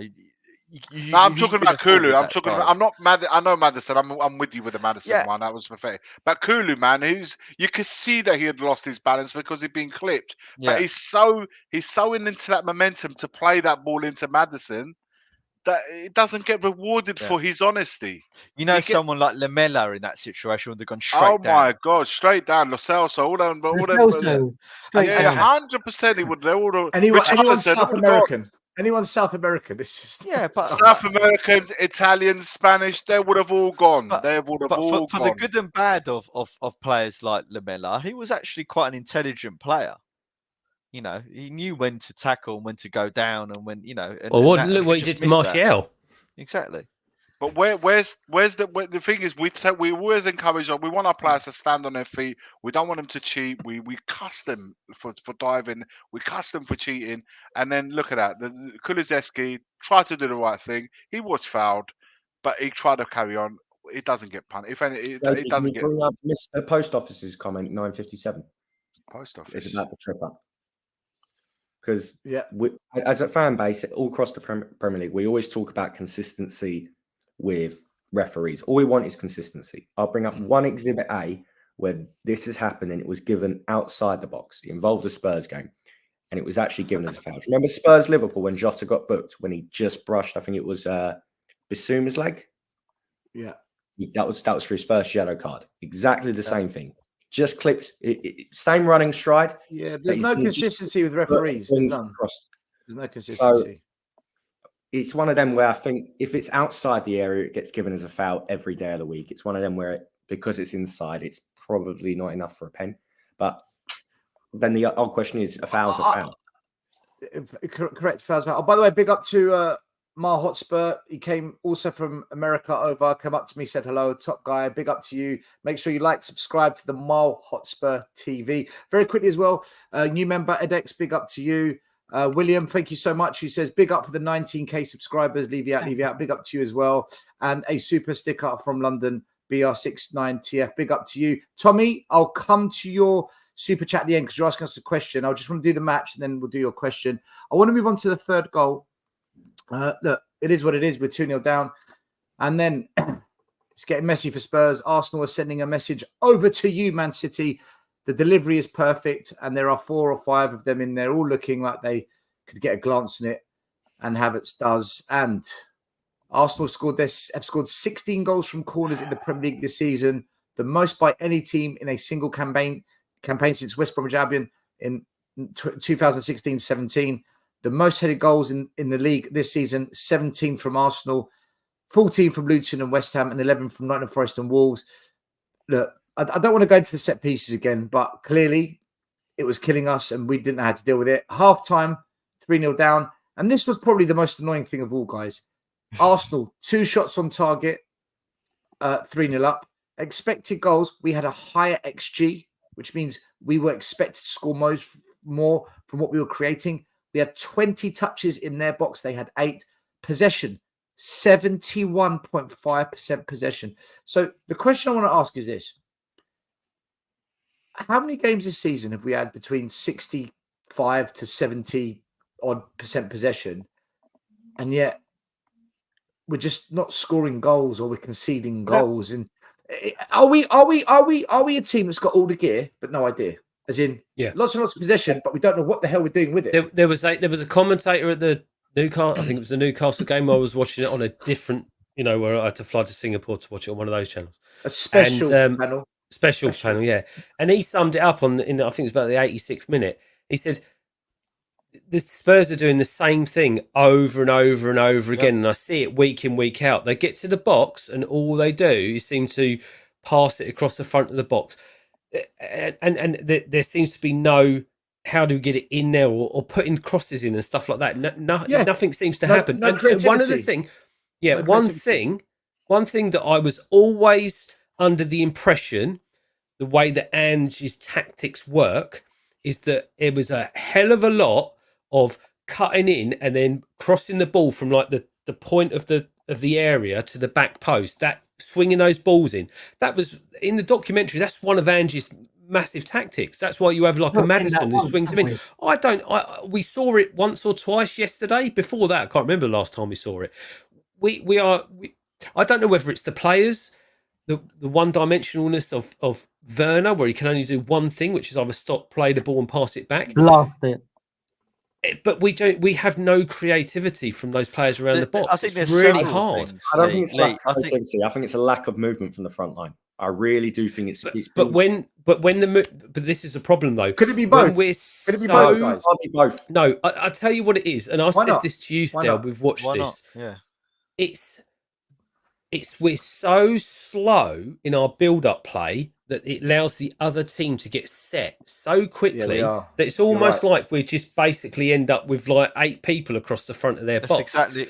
And there's no space to move. Lee, I no space. I said it in our WhatsApp group during the game, exactly what you just said. We sometimes we intercept the ball, we counter quickly. Cooley, let's say, will run up the byline, then he will stop, pass it back, and from the point where he stopped and passed it back, the other team get 8 men behind the ball again. Behind the ball. Yeah, right. And then we do the ping pong thing around the box. Exactly like what you said. Exactly what we do. And Ryan said no one moves. Everyone's just static. Right? But this is where these balls are crossed, like these little over the top boys to the back post and coming. That's the Porro comes in on that side, and the Udoji comes in that side. We've just completely lost the ability to do that. Yeah, precisely. And then what happens, right, is that they then park the bus. We get really narrow because we have our inverted fullbacks inverting at exactly the same time. No space, is there? Right, and then there's no lose space. The ball over the top. We lose a goal. See you. Good night. Then everyone complains that Son isn't playing well, but the guy needs space to run into.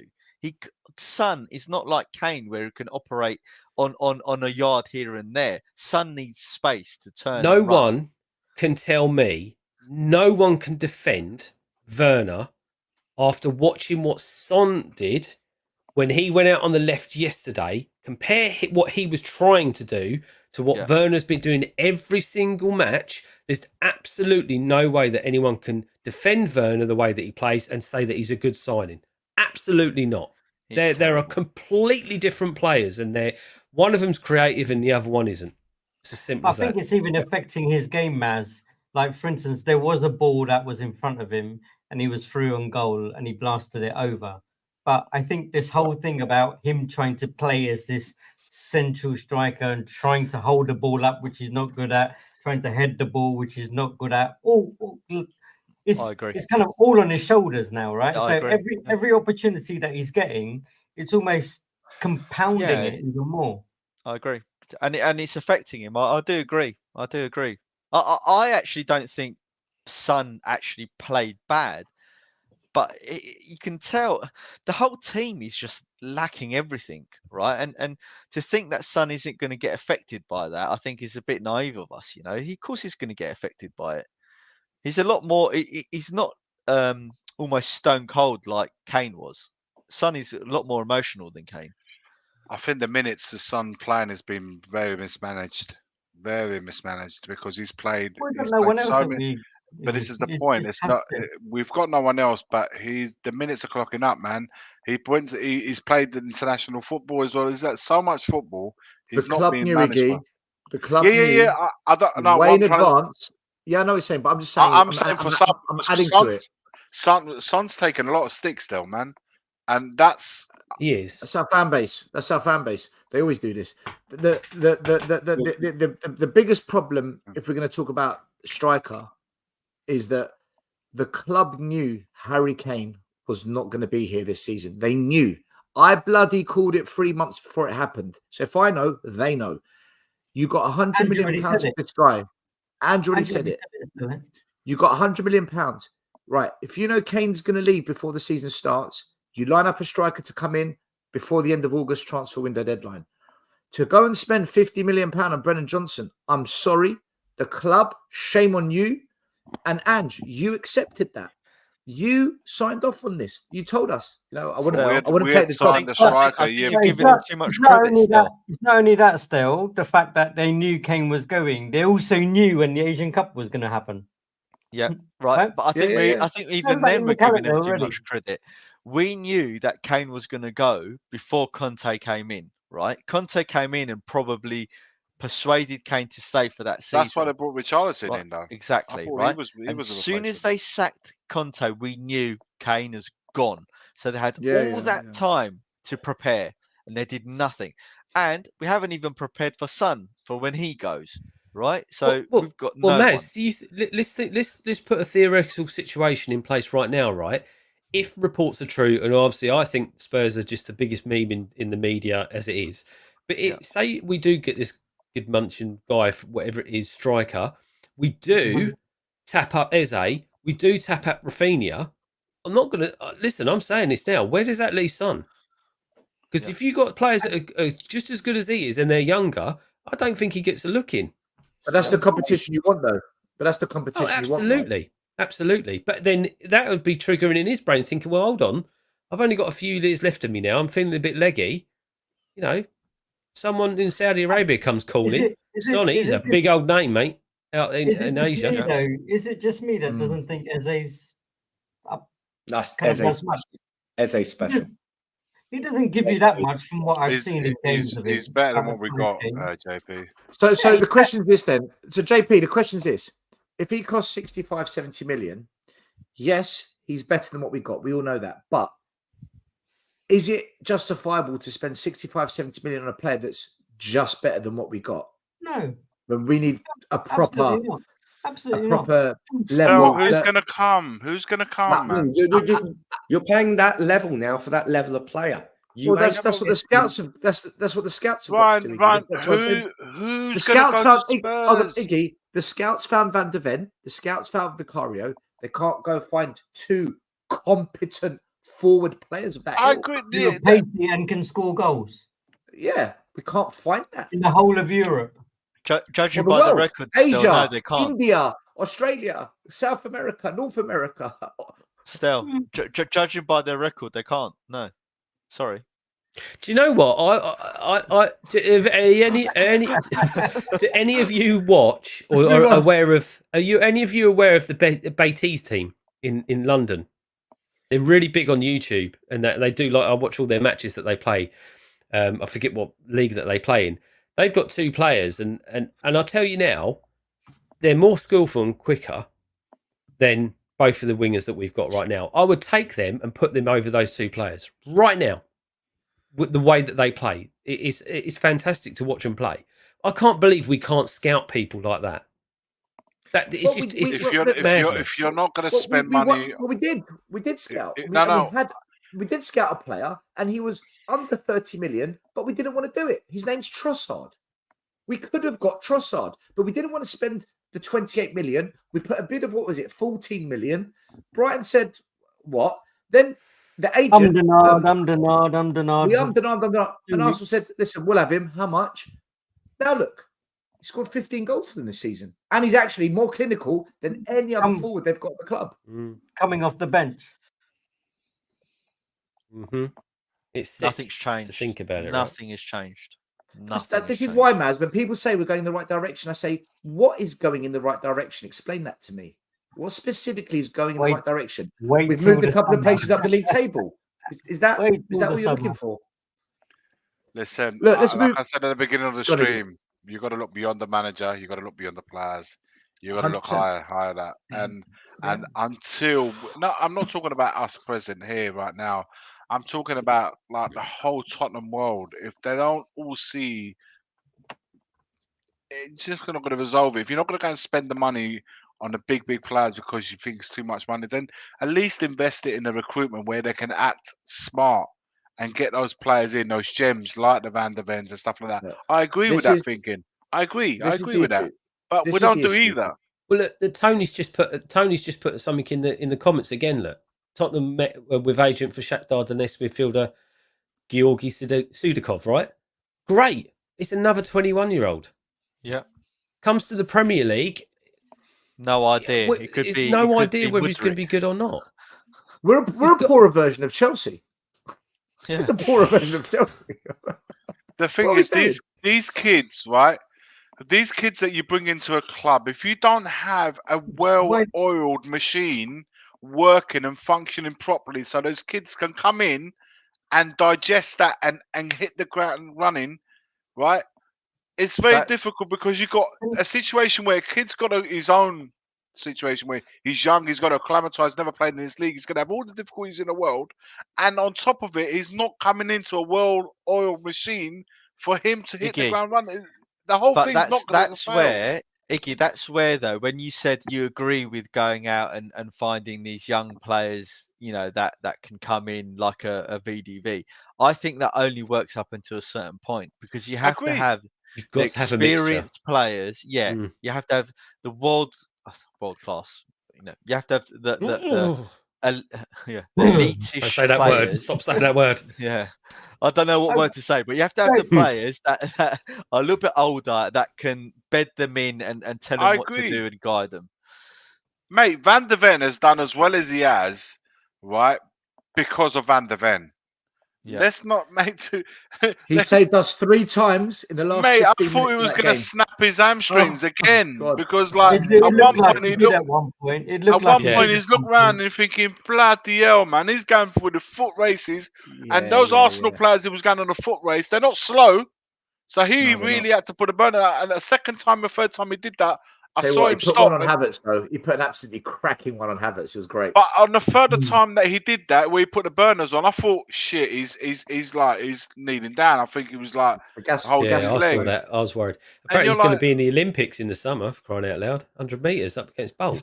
And also, I think Romero also went through. I think it was Havertz that he went through. I thought Romero actually teleported through him at one point. He went so quick. He just went like that, and I was Romero like, showed a lot of leadership or something. Yeah. He's just We're going to get leadership. Let me get to Romero because second half began. Arsenal go up the other end quickly. This was in the 53rd minute. They probably should have scored. Vicario pulled out. Honestly, where I was sitting, I could not believe that the ball didn't go in the back of the net. It was a sensational save from Vicario, and it happened so quickly for him to even be able to get down and even get a block. The whole South Stand was like, wow. And then 10 minutes later, Spurs score. Raya, shocking pass out from the back. And Romero, who was in the striker position for some reason, God knows why, got the ball, took his time, didn't panic, composure, buried it into the back of the net. Hey, Richie, this is how you do it. Interesting stat here. Romero is the first player to score for the home team in a Premier League game against Arsenal since Nottingham Forest's Taiwo Awoniyi on the 30th of January. And Romero, big up to Johnny who put this on Twitter, X. Goals, there was Romero who stood out above the rest. Goals 1, first, shots 4. He's the first. Shots in the box 3, first. Big chances 2. He was the first. XG 0.7 came second. Final third entries out of 10, second. Listen, we've had a lot of debates on this show on a Thursday night, North London is ours, where we say Romero's great, and a couple of Arsenal fans that come on that show, not to mention names, Stefan, shits all over Romero, and I've argued with him tooth for nail, and I've told him 1,000 times, just because Romero got a red card and was a bit ill-disciplined during the season, you are not watching this guy play. He's a top defender. Yeah, he scored an own goal in the North London Derby Emirates. It was bloody unlucky. He has been outstanding for Spurs. Is he of the elitist, highest, incredible, greatest level ever? No. But is he bloody good? Yes. And I've shown him all the stats and all the metrics. For me, I don't care what anyone says to me, guys. He is better than Saliba. I said at the start of the season, and if I could bring up all the data now, we can have a big argument. He is above Saliba in almost all the stats you'd look at for a defender. What did you think of Romero on the day? Was he like one of the only shining lights on the day? Because I thought Romero had a really, really good game, guys. Leader, Yeah. man. He showed a lot of leadership. He didn't give him the captaincy armband at the start of the season. I think he showed. Just after he scored a goal, we had a corner or something, and he was like almost right. No one's doing anything. I'm gonna not stand in this like X that I've been told to stand in.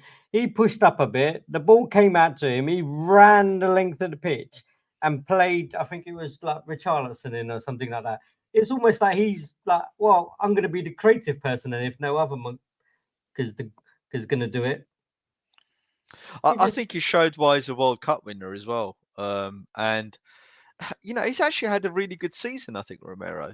He's scored a few goals, some crucial goals for us as well, and he proved it in this game, didn't he? He wasn't willing to just lay down and die, and neither did VDV, to be fair, as well.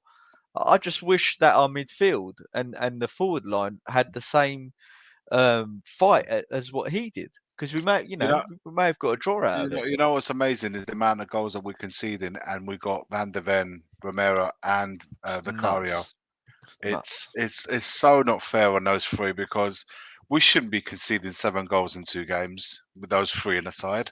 It just goes to show that it's the setup that makes it work. It's not just having the individuals, because one can argue, Saliba, Gabriel, and Raya, man for man, are they better than Vicario?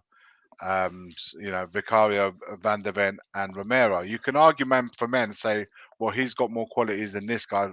Yes, but in the context of things, of course, they've conceded a lot more less goals, but it's not down to those 3.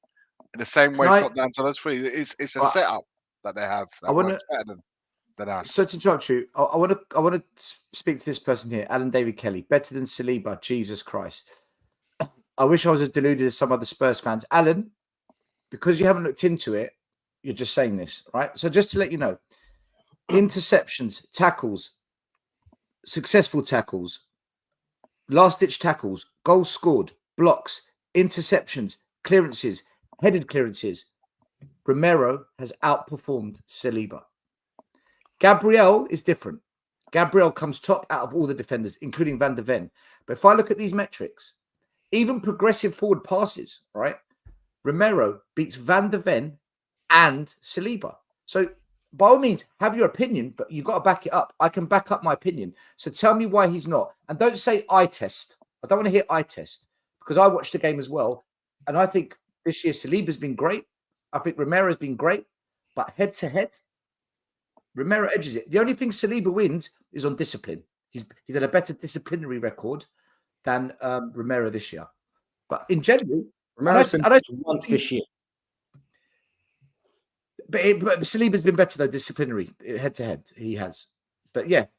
You got to, guys, it's a setup. It's a setup of the team. At the end of the day, man, you could be a weaker player. I'm not saying Saliba. Well, I'm saying Saliba's not crap. I- Saliba's very no, good. no, no, But Romero's no. been better. I'm saying that I can be a weaker player than you, Ryan. But if I'm playing in a setup that's better than yours, I'm going to be more successful than you. That's all it comes down to, man. You gotta.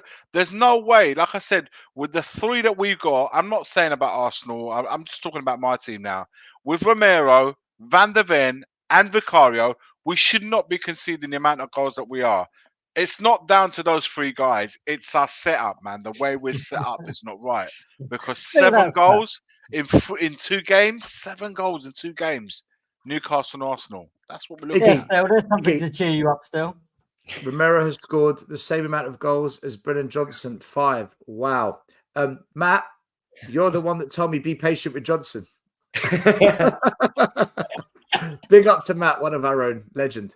Matt, yeah, but since look, he's that been just with us, shows. he's like swaying and completely Matt, going Matt now. is lucky he's not on the show. Have gone nuclear on him and cooked him. Oh, Matt, come on, Matt, come on. Send Matt the link. He's got the link. He's got the link. Hey, Matt, come on. Iggy, do you know what? I think you're right. It is about the setup because let's be honest about it. If you went to Chelsea or Man United, 2 massive clubs, and you said to them, you can have Vicario, Romero, Van der Ven, do you want them? Are they saying no?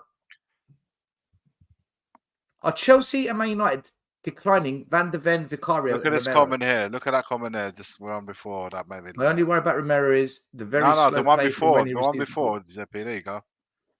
Come on, Vicario shit. I mean, your name's No, Moni. Your name's Moni. That's Nah, the you can't only say that. downside I have with Romero. He's not a Toby Alderweireld where he gets the ball out of his feet and he'll ping a 60-yard ball to the left wing. It's not how we play, though, man. He can do it. Not how we play. He also It's hard to pin a ball though. From if you're on the Ryan, if you're on the halfway line, going on to the opposition into the opposition's half, where are you going to pin the ball to, man? You have to play short, intricate pass.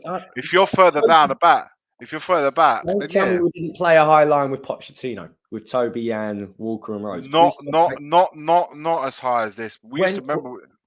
I remember we were always on the near enough on the half. Nah, Ryan, not like this. Not like this. And when we did push up, Wanyama, well, originally Eric Dyer would slot into the 6 and just tuck in, but then when we replaced him with Wanyama used to hold, and Dembele didn't go too high up. Whereas with us, everyone's gone, man. The fullbacks we used to push on, and the DM used to drop in and become a 3. We used to do that. So then, yeah, I agree with you. Listen, Alderweireld had it in him to play those balls. But I do think Romero has got that in him as well.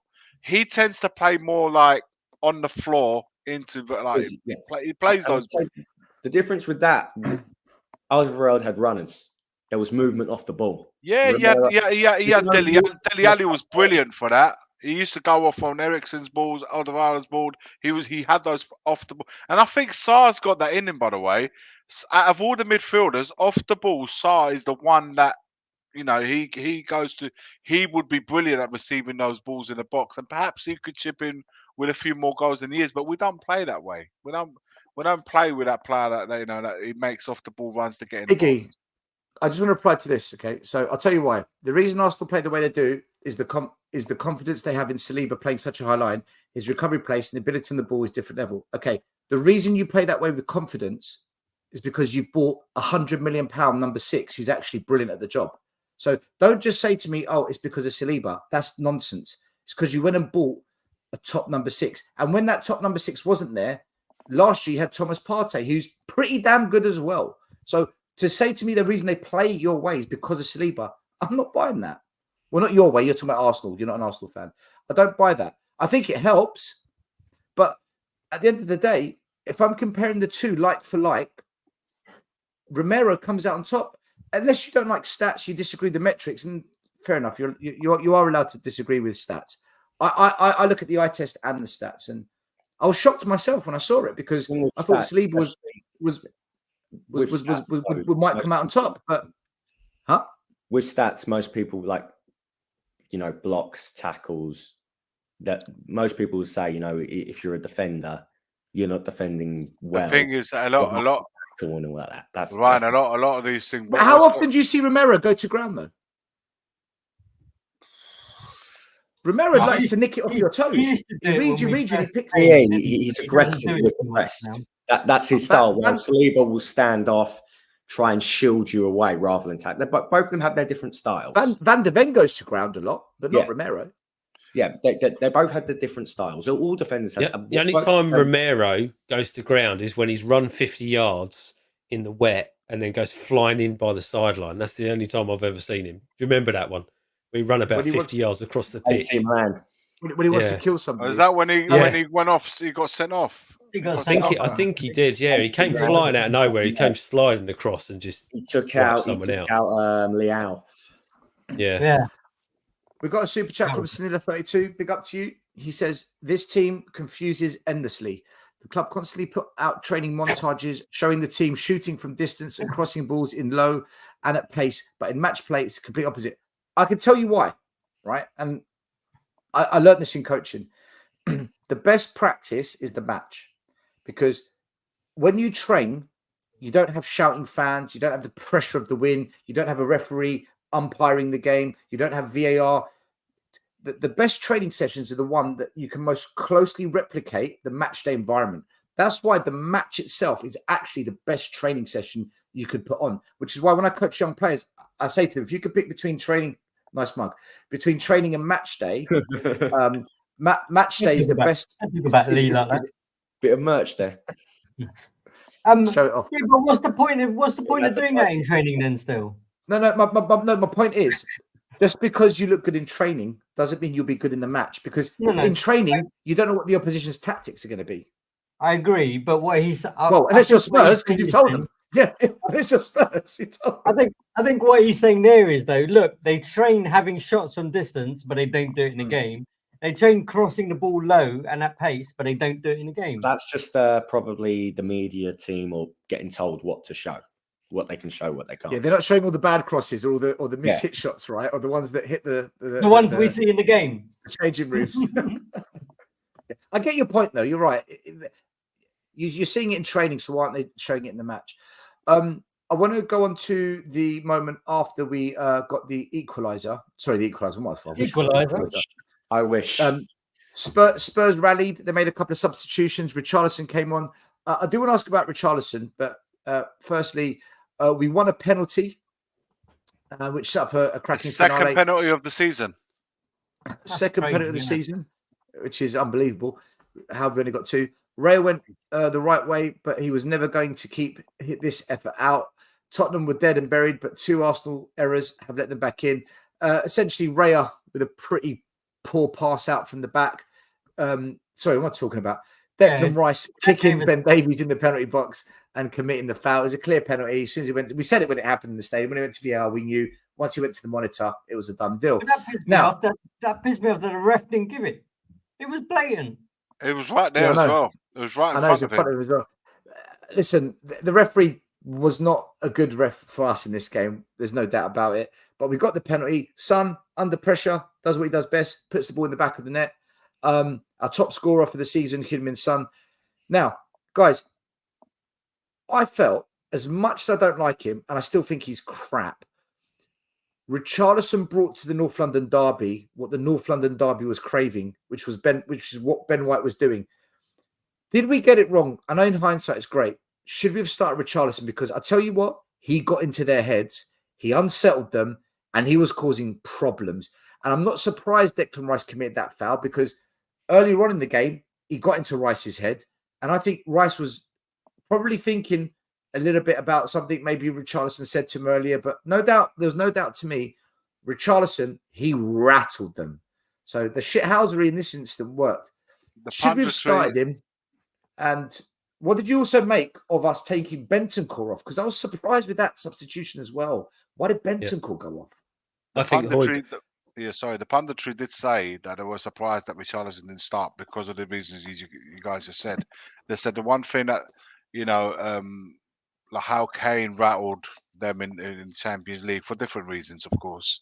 Richarlison would have been the perfect guy to rattle them for the things that he does to get inside their heads, because Saliba not so much, but I know like Gabriel bites. Definitely him. He bites, doesn't he? When he's rattled, he bites. And he thought, and because of them, speaking the same language and stuff like that, it could have worked. But so I think it was Merson that said it. He was surprised that he wasn't selected at least from the start. However long he lasted, he lasted.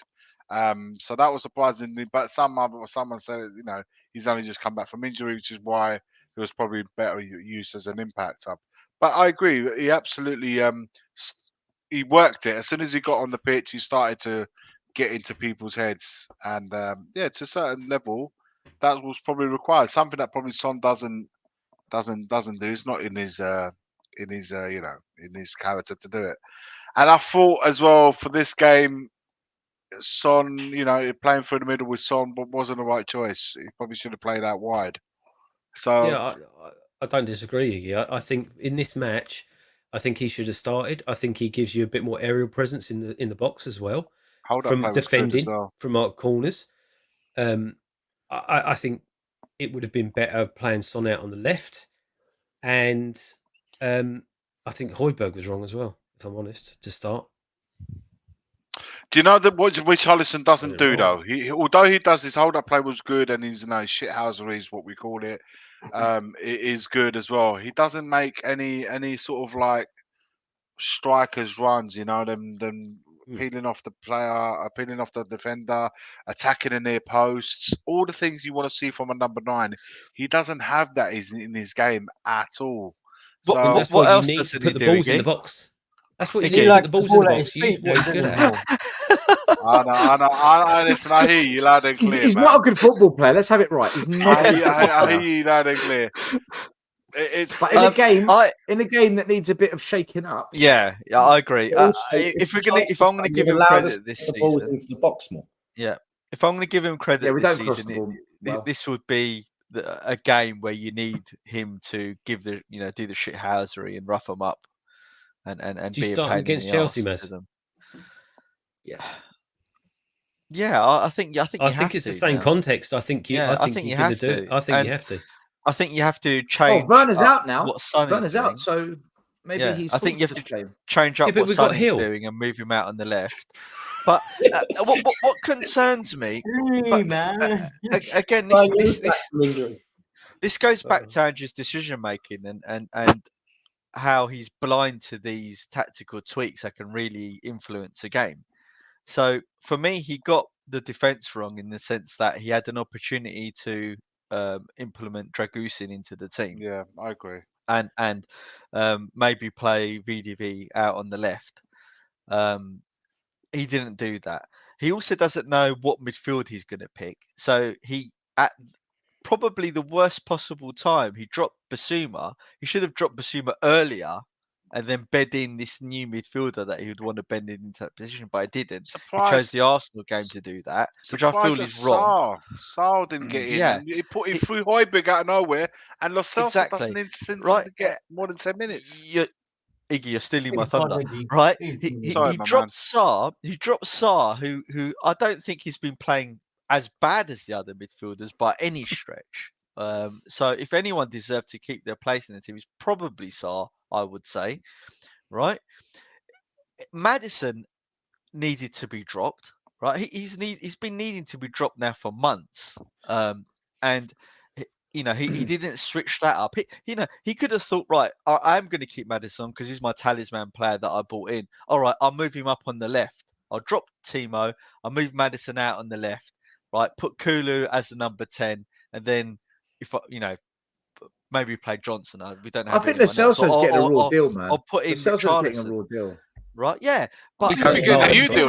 Madison's getting injections before every game. Yeah, and that's what I wanted. If you recall, guys, I said last week I would love to see Lo Celso come into the team. Right? Yeah. Why is he not playing Lo Celso? The guy's fit now. Playing for one game, we know he's going to get injured anyway. Just playing for that one game.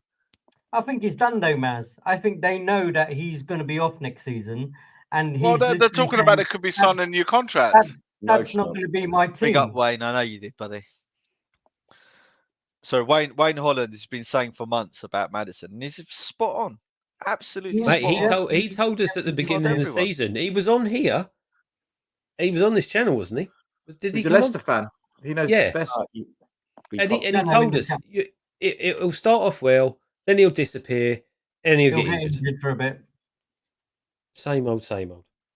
But listen, I tell you what, I'm gonna stick my neck out here, and I'm gonna say, if I don't see changes on Thursday, and we've got another team that have got quick forwards, if I don't see Van der Ven going out to the left and Dragusin coming in, Sarr starting, and Richie and Son out on the left, then I'm going to have to start questioning him, guys. That's when I'm going to start. We already are. You can't. We already are. Yeah, but I'm still on the fence. But I really start questioning whether it's him and his tactics and his inability to change and adapt, and his stubbornness to stick to his guns. Because even people say, "Oh, he makes substitutions," but all he ever does is seem to be a like for like. Well, that's not really changing the game up, is it? It's not changing your tactics. Daniel Levy shat himself because he actually came across a pro in the game, and Conte set him straight, rattled the hell out of him. And Levy's biggest worry is that he appoints another manager that tells him the fucking truth because it hurts him. So he's appointed people. Yeah, exactly. It's obvious. And I'll tell you what, and also not just that as well, not a yes man. You wonder why we signing all these youth players as well. Yeah. Mate, you won't be getting youth players answering back. They'll be doing what they're told. Whatever he wants to this team, I'm not calling him out. This Tottenham Hotspur, it's becoming a poison chalice, like for.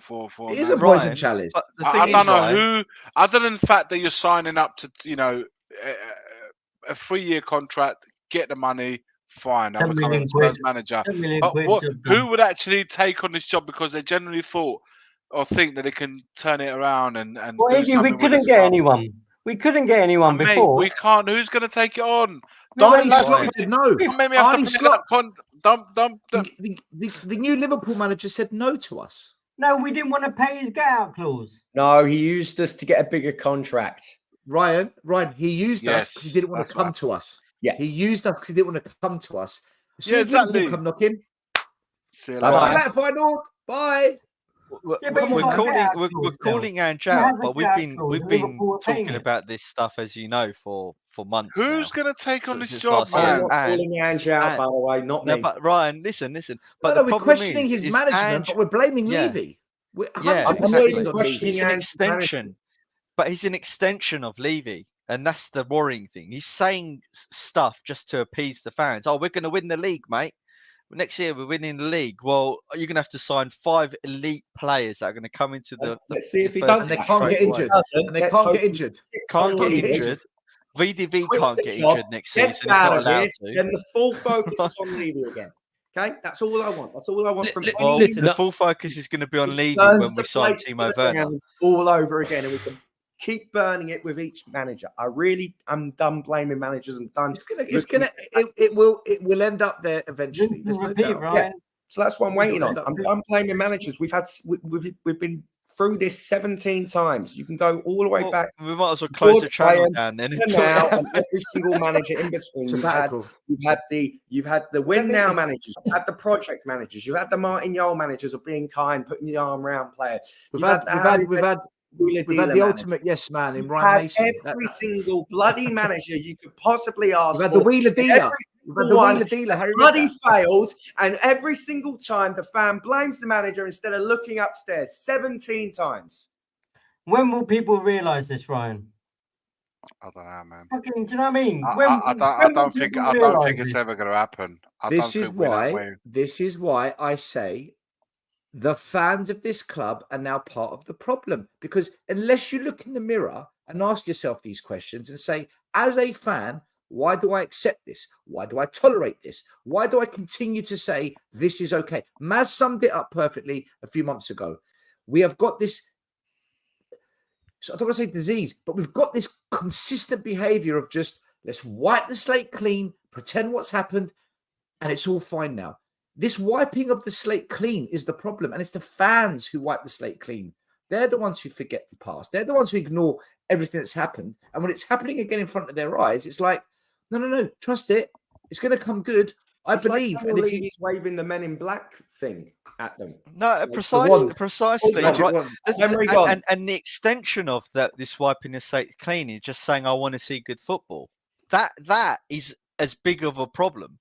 right? Because Yeah. what I just by want to be saying I just entertained. want, by saying I just want to be entertained, just want to see good football, that means you're spitting on all of the managers that want success, i.e., Conte, Jose, right, and even Poch to a certain degree, right? So it's. I don't know, guys. I'm so done. Let me done with let me this. bring up this question here. It's a brilliant question from Tony. I've been saving it all afternoon, evening, wherever you're tuning in from. He says, "Big up, Tony." Question to the panel: if Jose or Conte had this squad, where would we finish? And then he asks, "Do you trust Ange with £200 million?"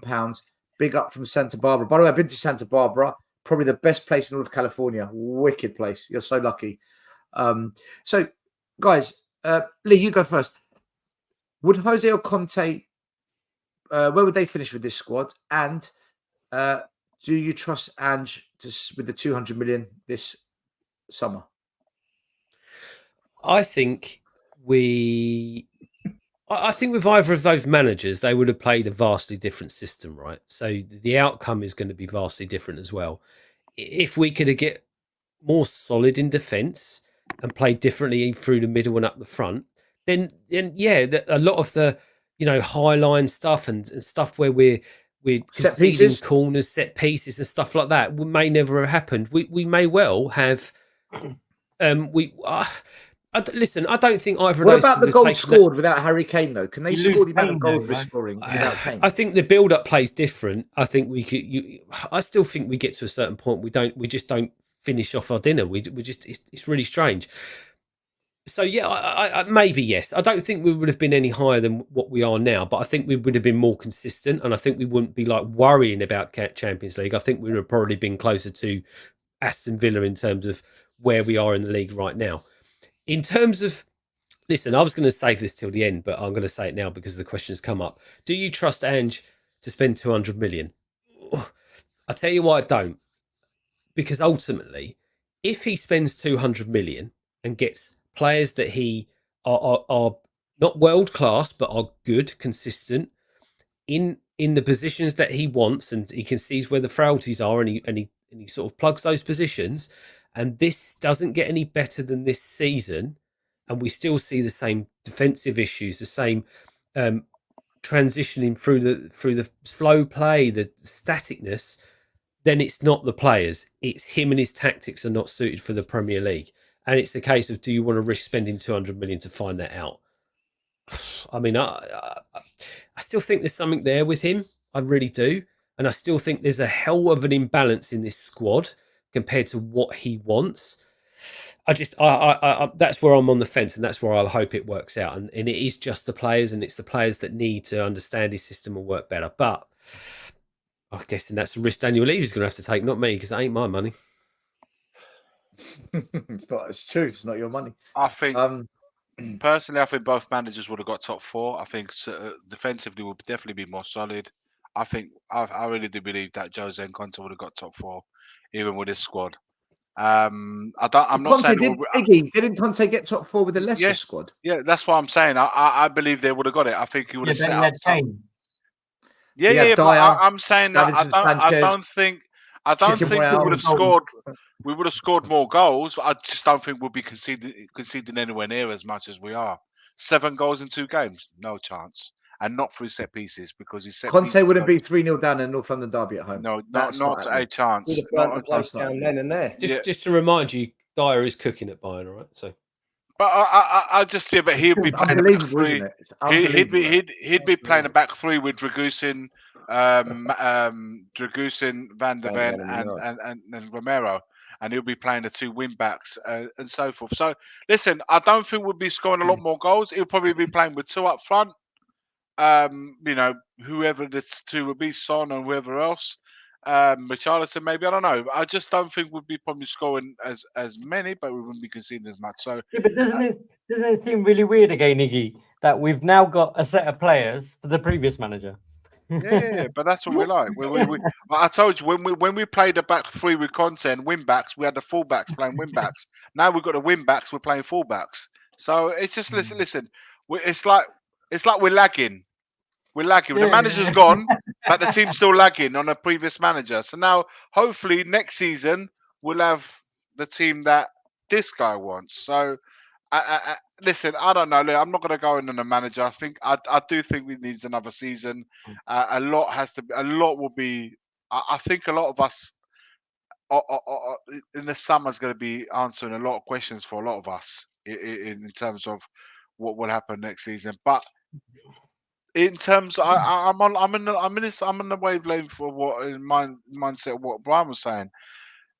Listen, how many more times can we keep saying the manager? Listen, he has his faults. There's no two ways about it this season. But how long can we solely put the responsibility on the manager for what's going on at Tottenham Hotspur Football Club? Iggy, do you think this manager? Let me ask a question. Do you think that this manager is unique to all the other managers on the grounds that he is saying things that's making it impossible not to blame him? For example, we're going to challenge for the league next year. Spot on, still. It's who we are, mate. He's not helping. On me. If he never said those things, yeah, spot on. Listen, I can't back someone who's speaking on behalf of Daniel Levy just to appease. He's an employee, man.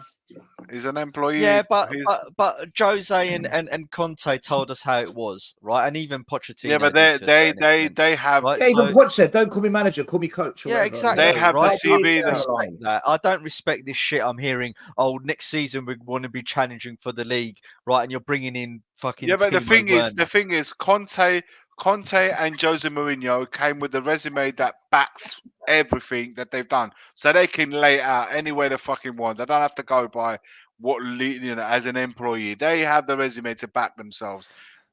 I don't think clearly. Postecoglou is not in that way. But he's not there. Postecoglou is saying all these things, right? That is on one hand he's saying, oh, there's a bigger picture here, and I don't want to concentrate on the defense, even though it's a glaring problem, or set pieces and stuff like that. Next thing he's saying, oh, we're going to go for the league. Then he's saying, oh, we ain't going to sign quality players, we're going to sign quantity. It's a mind fuck. I hear you. I get it. Right. I'm not going to support delusion here, right? And no, look, if he's the one who's picking that £200 million worth of players, he's done nothing to show me that he's capable of spending that money well in the Premier League. Right? I'm not talking about his not past, worry. There's no £200 million to spend anyway. Exactly. No one needs to worry about that. And that's my second point. There's no way we're going to spend 200 million, right? Especially if there's a cap. If what's been spoken about on social media is true, that there's going to be a cap on. No, we had a £150 million war chest a few seasons ago, and £50 million of that went to the spa and the hotel, obviously. And the thing is as well is. The history of the club has done nothing to suggest that we're going to go out and sign what we really, really want. Conte said it, and I'm going to believe Conte out of all of these managers. You need every season 70 to 80 million pound players to come in through the door. That's elite to change this team and get them winning. You can't keep going and spending 20, 30, 40, 50 million pound here and there sporadically in and amongst all these young players that come in that we've never heard of, and the promise of them being good never materializes. You just can't carry on like this.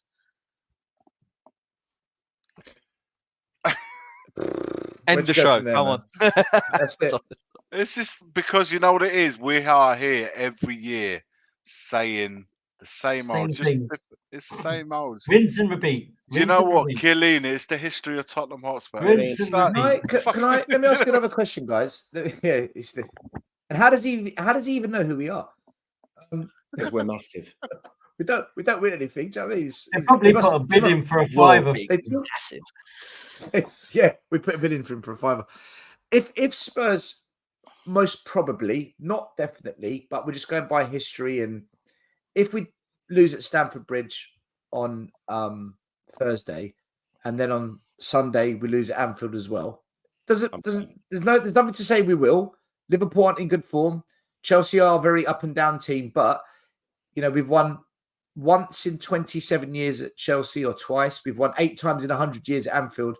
At best, we probably get a draw, most likely we lose both games. If that was to happen, that's 4 back-to-back games we've lost. You're putting me At off that going, point, Scott. well, let me ask you a question. Ryan, you can answer. At that point, Why? What keeps you going? What keeps you going? Why are you going Stamford Bridge? Why are you going to Anfield? What is it that keeps you going? That's what I want to the love know. of the football club. It is the love. Without, I put a post up because obviously I went mental.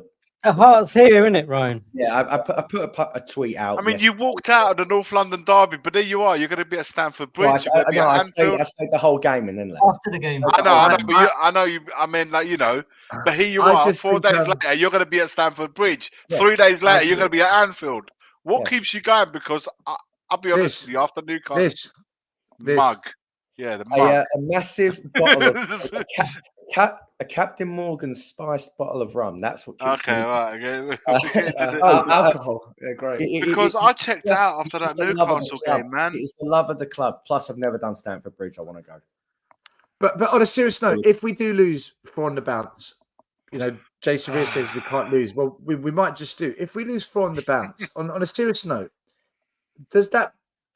what does the chairman do? Is he going to bite his lip and say, right, we're just going to hold our nerve and see out this season, regardless even if we draw against Burnley because of confidence He'll issues? do what the fucking fans tell him to do. When the pressure goes on him, he'll go. That's exactly what would happen. The fans will decide. The fans give the manager the time. The ownership give him the money. You always say to have a top manager, if you want to win things, you need time and money. It's been proven. Look at Arteta, look at Klopp, look at Pep, look at all of them. It's if we turn on the manager and control of the money. You need to control where that money goes. Yeah. Still, if we turn on the manager, it's done. And Levy senses that, he's gonna go, right, I'm gonna do what you guys want and get rid of him. Mm-hmm. So he I'm asking Ryan. He keeps the fans on side. Genuinely happens with Levy. If top 4 is done, that's when he pulls the trigger.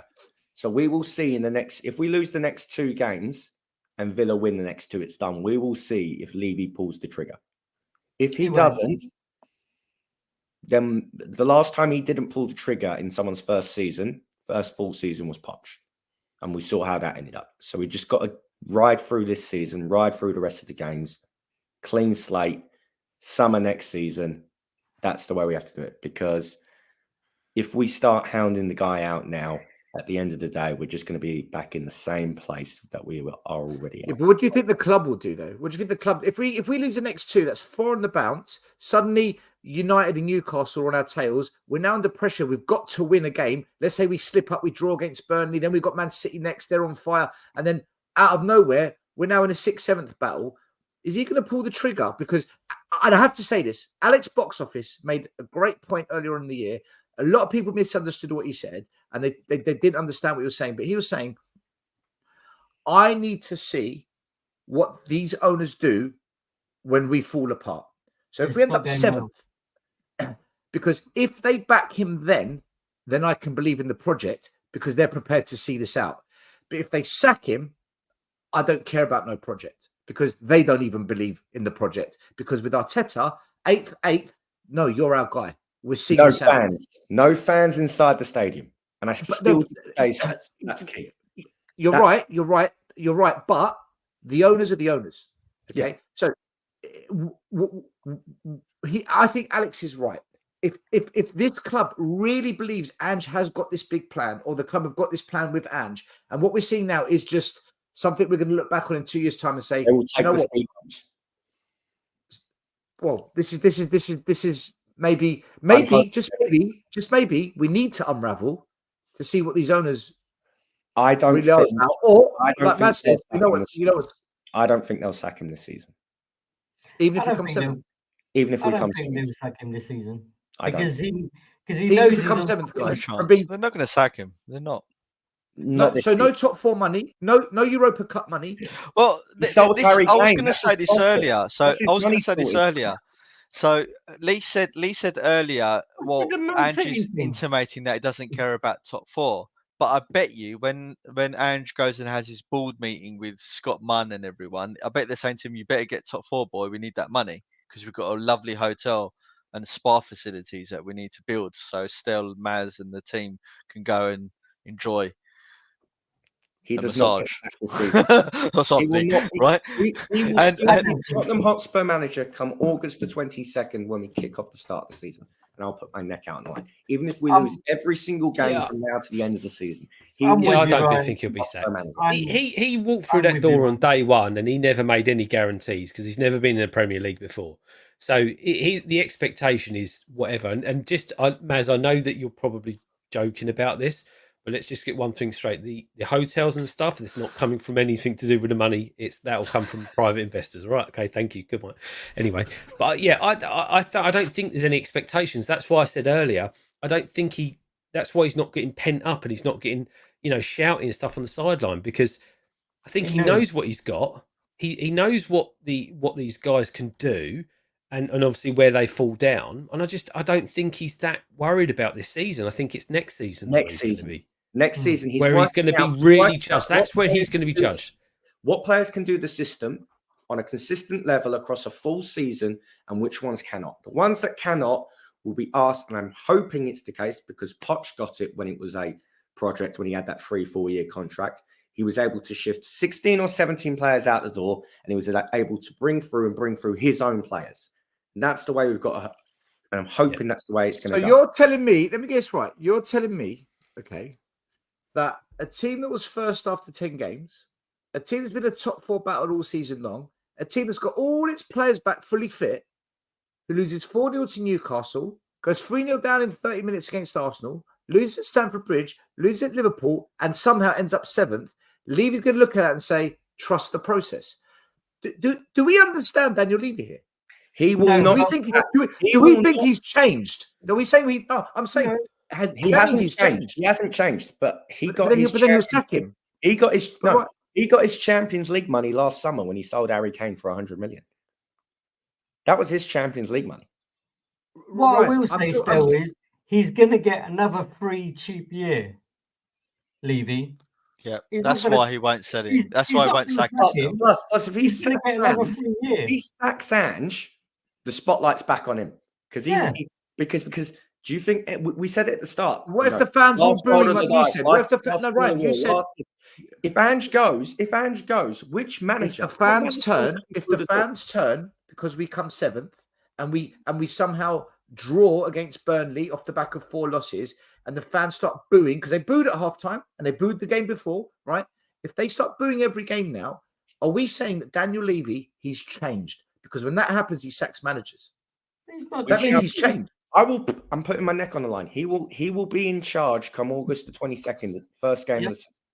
Even if we come 7th. If we come 7th. And I'll tell you what, still, a lot of fans will say, I'll have a Chick King first game of the season bet on you. No, you already owe me a Chick King for the last bit. Yeah, I know, but you said no to it. Forget about it. I would have got it for you. Double or quits. I remember that. I need a Chick King. You keep talking about it. Double or quits. He will still be in charge even if we finish 7th. If we come 7th, I reckon he gets the chop. Still, I reckon Levy says, nah, I'm not having this. Only if the fans turn on Levy. We know who the next He's building a hotel. He's building a hotel. Where's the money going to come from?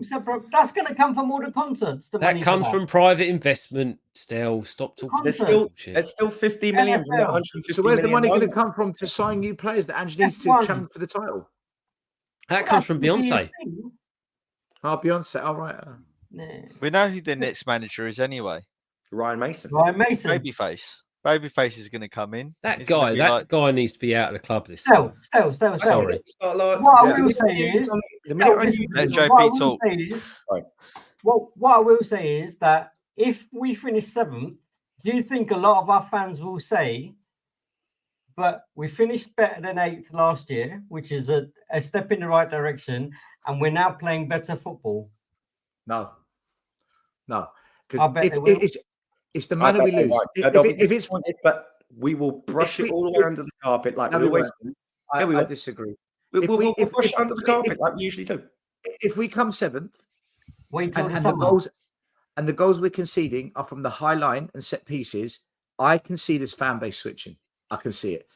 If the fan base turn on Levy the way they did against Man United, when we got there, that is the only time he'll pull the trigger, because then they turned on him. Once they turned on him, he got rid of Nuno on the back of that. What if our And last? What if our, okay? All right. Here's a scenario, and it's a realistic one as well. We draw at Chelsea, we lose at Anfield. Okay, 1 in 4. Burnley, a dodgy draw. Burnley are doing all right at the moment. We go take a bit of confidence. Just a dodgy draw. We played really well, but we just draw. Now fans are like, fucking City come to us and they batter us 5-0. Wait. Everyone wants to We're lose. celebrating if City batter us. We're celebrating City, man. You know what? You're right. You're Have right. you We'll not- probably have you- accept it because Arsenal don't win the league. All right. Have you seen what I'm Yeah. doing here, mate? Yeah. Everyone wants to lose against City. Yeah, You know what? that's the one game I'm not bothered about.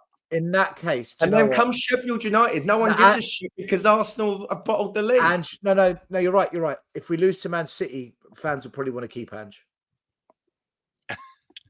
If we beat Man That's City, the game we'll go all frigging the win, fans you will turn on Ange. That's what will happen. If we If somehow we beat Man City, will it be? If we beat Man City, we had to... Knowing us, Ange knowing out. us. Yeah, We knowing beat us, we'll City, beat Ange City. Knowing us, we'll beat City, and they win the title. God. I We mean, got there in the end. We got there in the end. could you imagine Yeah, that's we a beat serious City to question, give them the actually. title? Yeah, that's Actually, actually a serious question. Like, what Are we we Ange would out do if we something. beat fans City? do? If Is we that the Yeah. question? Are we Ange No. out? Like, if no, seriously, like No, if we that's why I'm beat laughing. them, That's something that we would do: beat them and give them the title. Mate, there's no fan Oh, base fuck like you, Spurs. Ben, There's and no we fan signed base like Werner as Spurs, well. man. I wouldn't. Werner Werner Be scores. Ange out. Werner I wouldn't does. be Ange out if he beat Man But, City. and Werner scores the winner. It's game over. It's game over. No. It's game over. I'll pitch him, mate. I think I will One pitch him. time mate, he for the scores in first a time. big game. and he 3-0, has- Werner, Richie, and Johnson. purely There you go. just a message spread. That's who we are, mate. Vicario comes out and punches out every corner. They- we- Man to man We're marking. going to turn We into switch a to man, rival yeah, in man Milan to against them, man aren't we? marking. Yeah, Johnson takes right, on the we're- man every time. There's no high line. Skill. We're sitting Yeah. on the edge of our We box. defend at bang on 30 the yards from our counter. byline. Fucking hell. Yeah, we Grealish then gets tapped up and we sign him next season. Oh, It's in the no, bag, no. isn't it? It's in the bag. Listen, guys, you know, let's leave it there. Let's leave it on a funny note. I just want to say a big thank you to all the people in the chat tonight. A new member, EdX, big up to you. Dietrich to the super chat, and Tommy, and William, and Dio, and to Sanilla everyone. 32. Big up to the super sticker from London Broad. Big up to everyone in the chat tonight. We had 550, 600 people for most of the show. Thank you so much. Like, subscribe. Make sure you also show your love. Go and follow Brian Daigle, Tottenham on tour. Let's get them up to 10,000 subscribers as soon as possible. If they're not already there, then get them to 12,000. Guys, go around. Just quick prediction for the Chelsea game. And by the way, anyone who wants to know, we will be doing our late night show after the Chelsea game. I believe it's at 10:30 or 11 p.m. if you want to come check it out. No doubt that'll be another blockbuster. JP, yeah, Chelsea prediction. What do you think? Well, firstly, just want to say big up to everyone who came and said hello to me, you, like the weekend at the game, because it's fabulous. big up. Also met a couple of guys on the train, which had a great conversation. So on the tube. So big up to everyone. Lots of love for watching the channel and stuff. Listen, that's two teams I always want to beat every single season: Arsenal and Chelsea. So I know what's going to happen.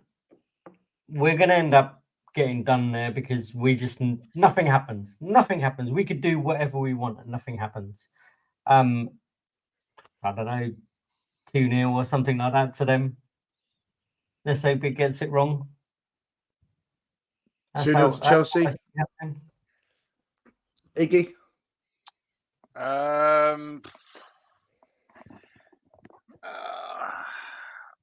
You know, I think we could do it. You know, something I don't know why. I think we could do. I think we can get a win, a narrow win against them. I do. I think we can win there. Are you trolling? Are you being serious? No, I think we can win by a goal. we've won one away game in 8, and we're going to Stamford Bridge where we've won 1 in 28 years. I think we can go and win it there. Danny said it, mate. You're By a delusional. goal. Okay. 1-0, 2-1. You want to hear my prediction? All right, Iggy's gone for 2-1. Spurs win. Why not? I know, Danny, but someone needs to be. 2-0 Spurs. You can listen, delusional. You 2-0 Spurs. Wait. Yeah. Wait, Dan flew in to watch the North London derby. You flew in from abroad to come and watch the North London derby. Pretty delusional. He's right, Danny. You're deluded. Pretty so deluded. Danny, come He's on got now. you there, man. He's got you there. 2-0 Spurs with chest. We're going to keep a clean sheet if we keep 11 men on the pitch. Guys, can I loads of you in the can I have chat some of are that asking. stuff you're smoking? They cannot Right, so- score for toffees. Right. JP has gone for a 2-0 loss. Iggy's gone for a 2-1 win. Ryan's gone for a 2-0 win. Guys, there's lots in the chat saying Will Stewart's left the channel. You saw him on this channel, that channel. Will hasn't left. So time of work, when he is available and not available, it's just been difficult recently. So please don't gossip, because I know you jump on other shows and then things get stirred up. Please don't do that. Thank you very much. Maz, what's your prediction? I think we will lose 2-0. 2-0 loss, same as JP. So we've got 2 losses, 2 wins. Do you know what? This is interesting. Lee. I'm confused. I was going to go with Iggy, but there was all the comments. I thought, no, I'm just going to go the other way. Listen, if you look at the format, Go with the what match, you feel, man. well, the way that I'm looking at it, you look at the match we've just had, and you look at the 3 matches we got coming. Which one out of these 4 would you say was our best chance of getting a result? I'd have to say it'd be at Chelsea because, Newcastle. you know, as Ryan said, not that one, JP.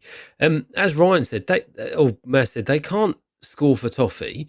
We were absolutely all over him last match until we got the absolute completely destroyed through the sendings off.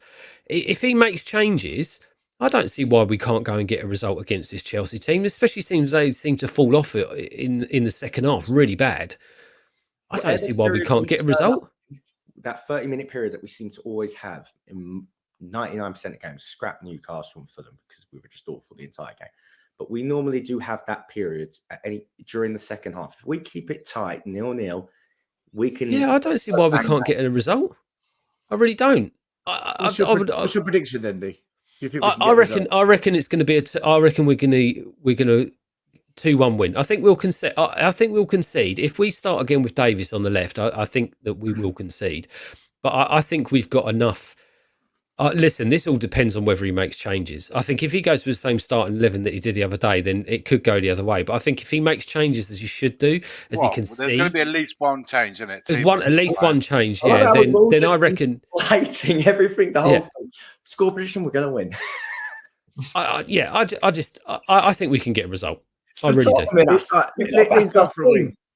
All right, I'm going to just say this. Positivity has got to go still. I'm going to... Now, listen, everyone's allowed their opinion. Personally, I'm going to say it now. I think you are all on some kind of drug. You took it right at the end of the show. You didn't share it. I mean, look, I watched the worst Chelsea team in 20 years come to White Hart Lane, and we capitulated. Because we're down to 9 men. They're the reason we went down to 9 men. We lost our minds under that pressure. Yeah, but that won't happen again. That won't happen again still. Let me finish my little speech. I don't think we're going to go down to 9 men, but we are not going to go to Stamford Bridge and dick on their little parade. I watched the second half against Aston Villa. I'll tell you exactly what's going to happen. We'll go, we'll huff, we'll puff, we'll try and blow the house down. 3-1 Chelsea win. For me, it's just my opinion. This only ends one way, just like it's done every other time. I agree with JP and Maz. We lose this. So we've got 3 wins, 3 losses.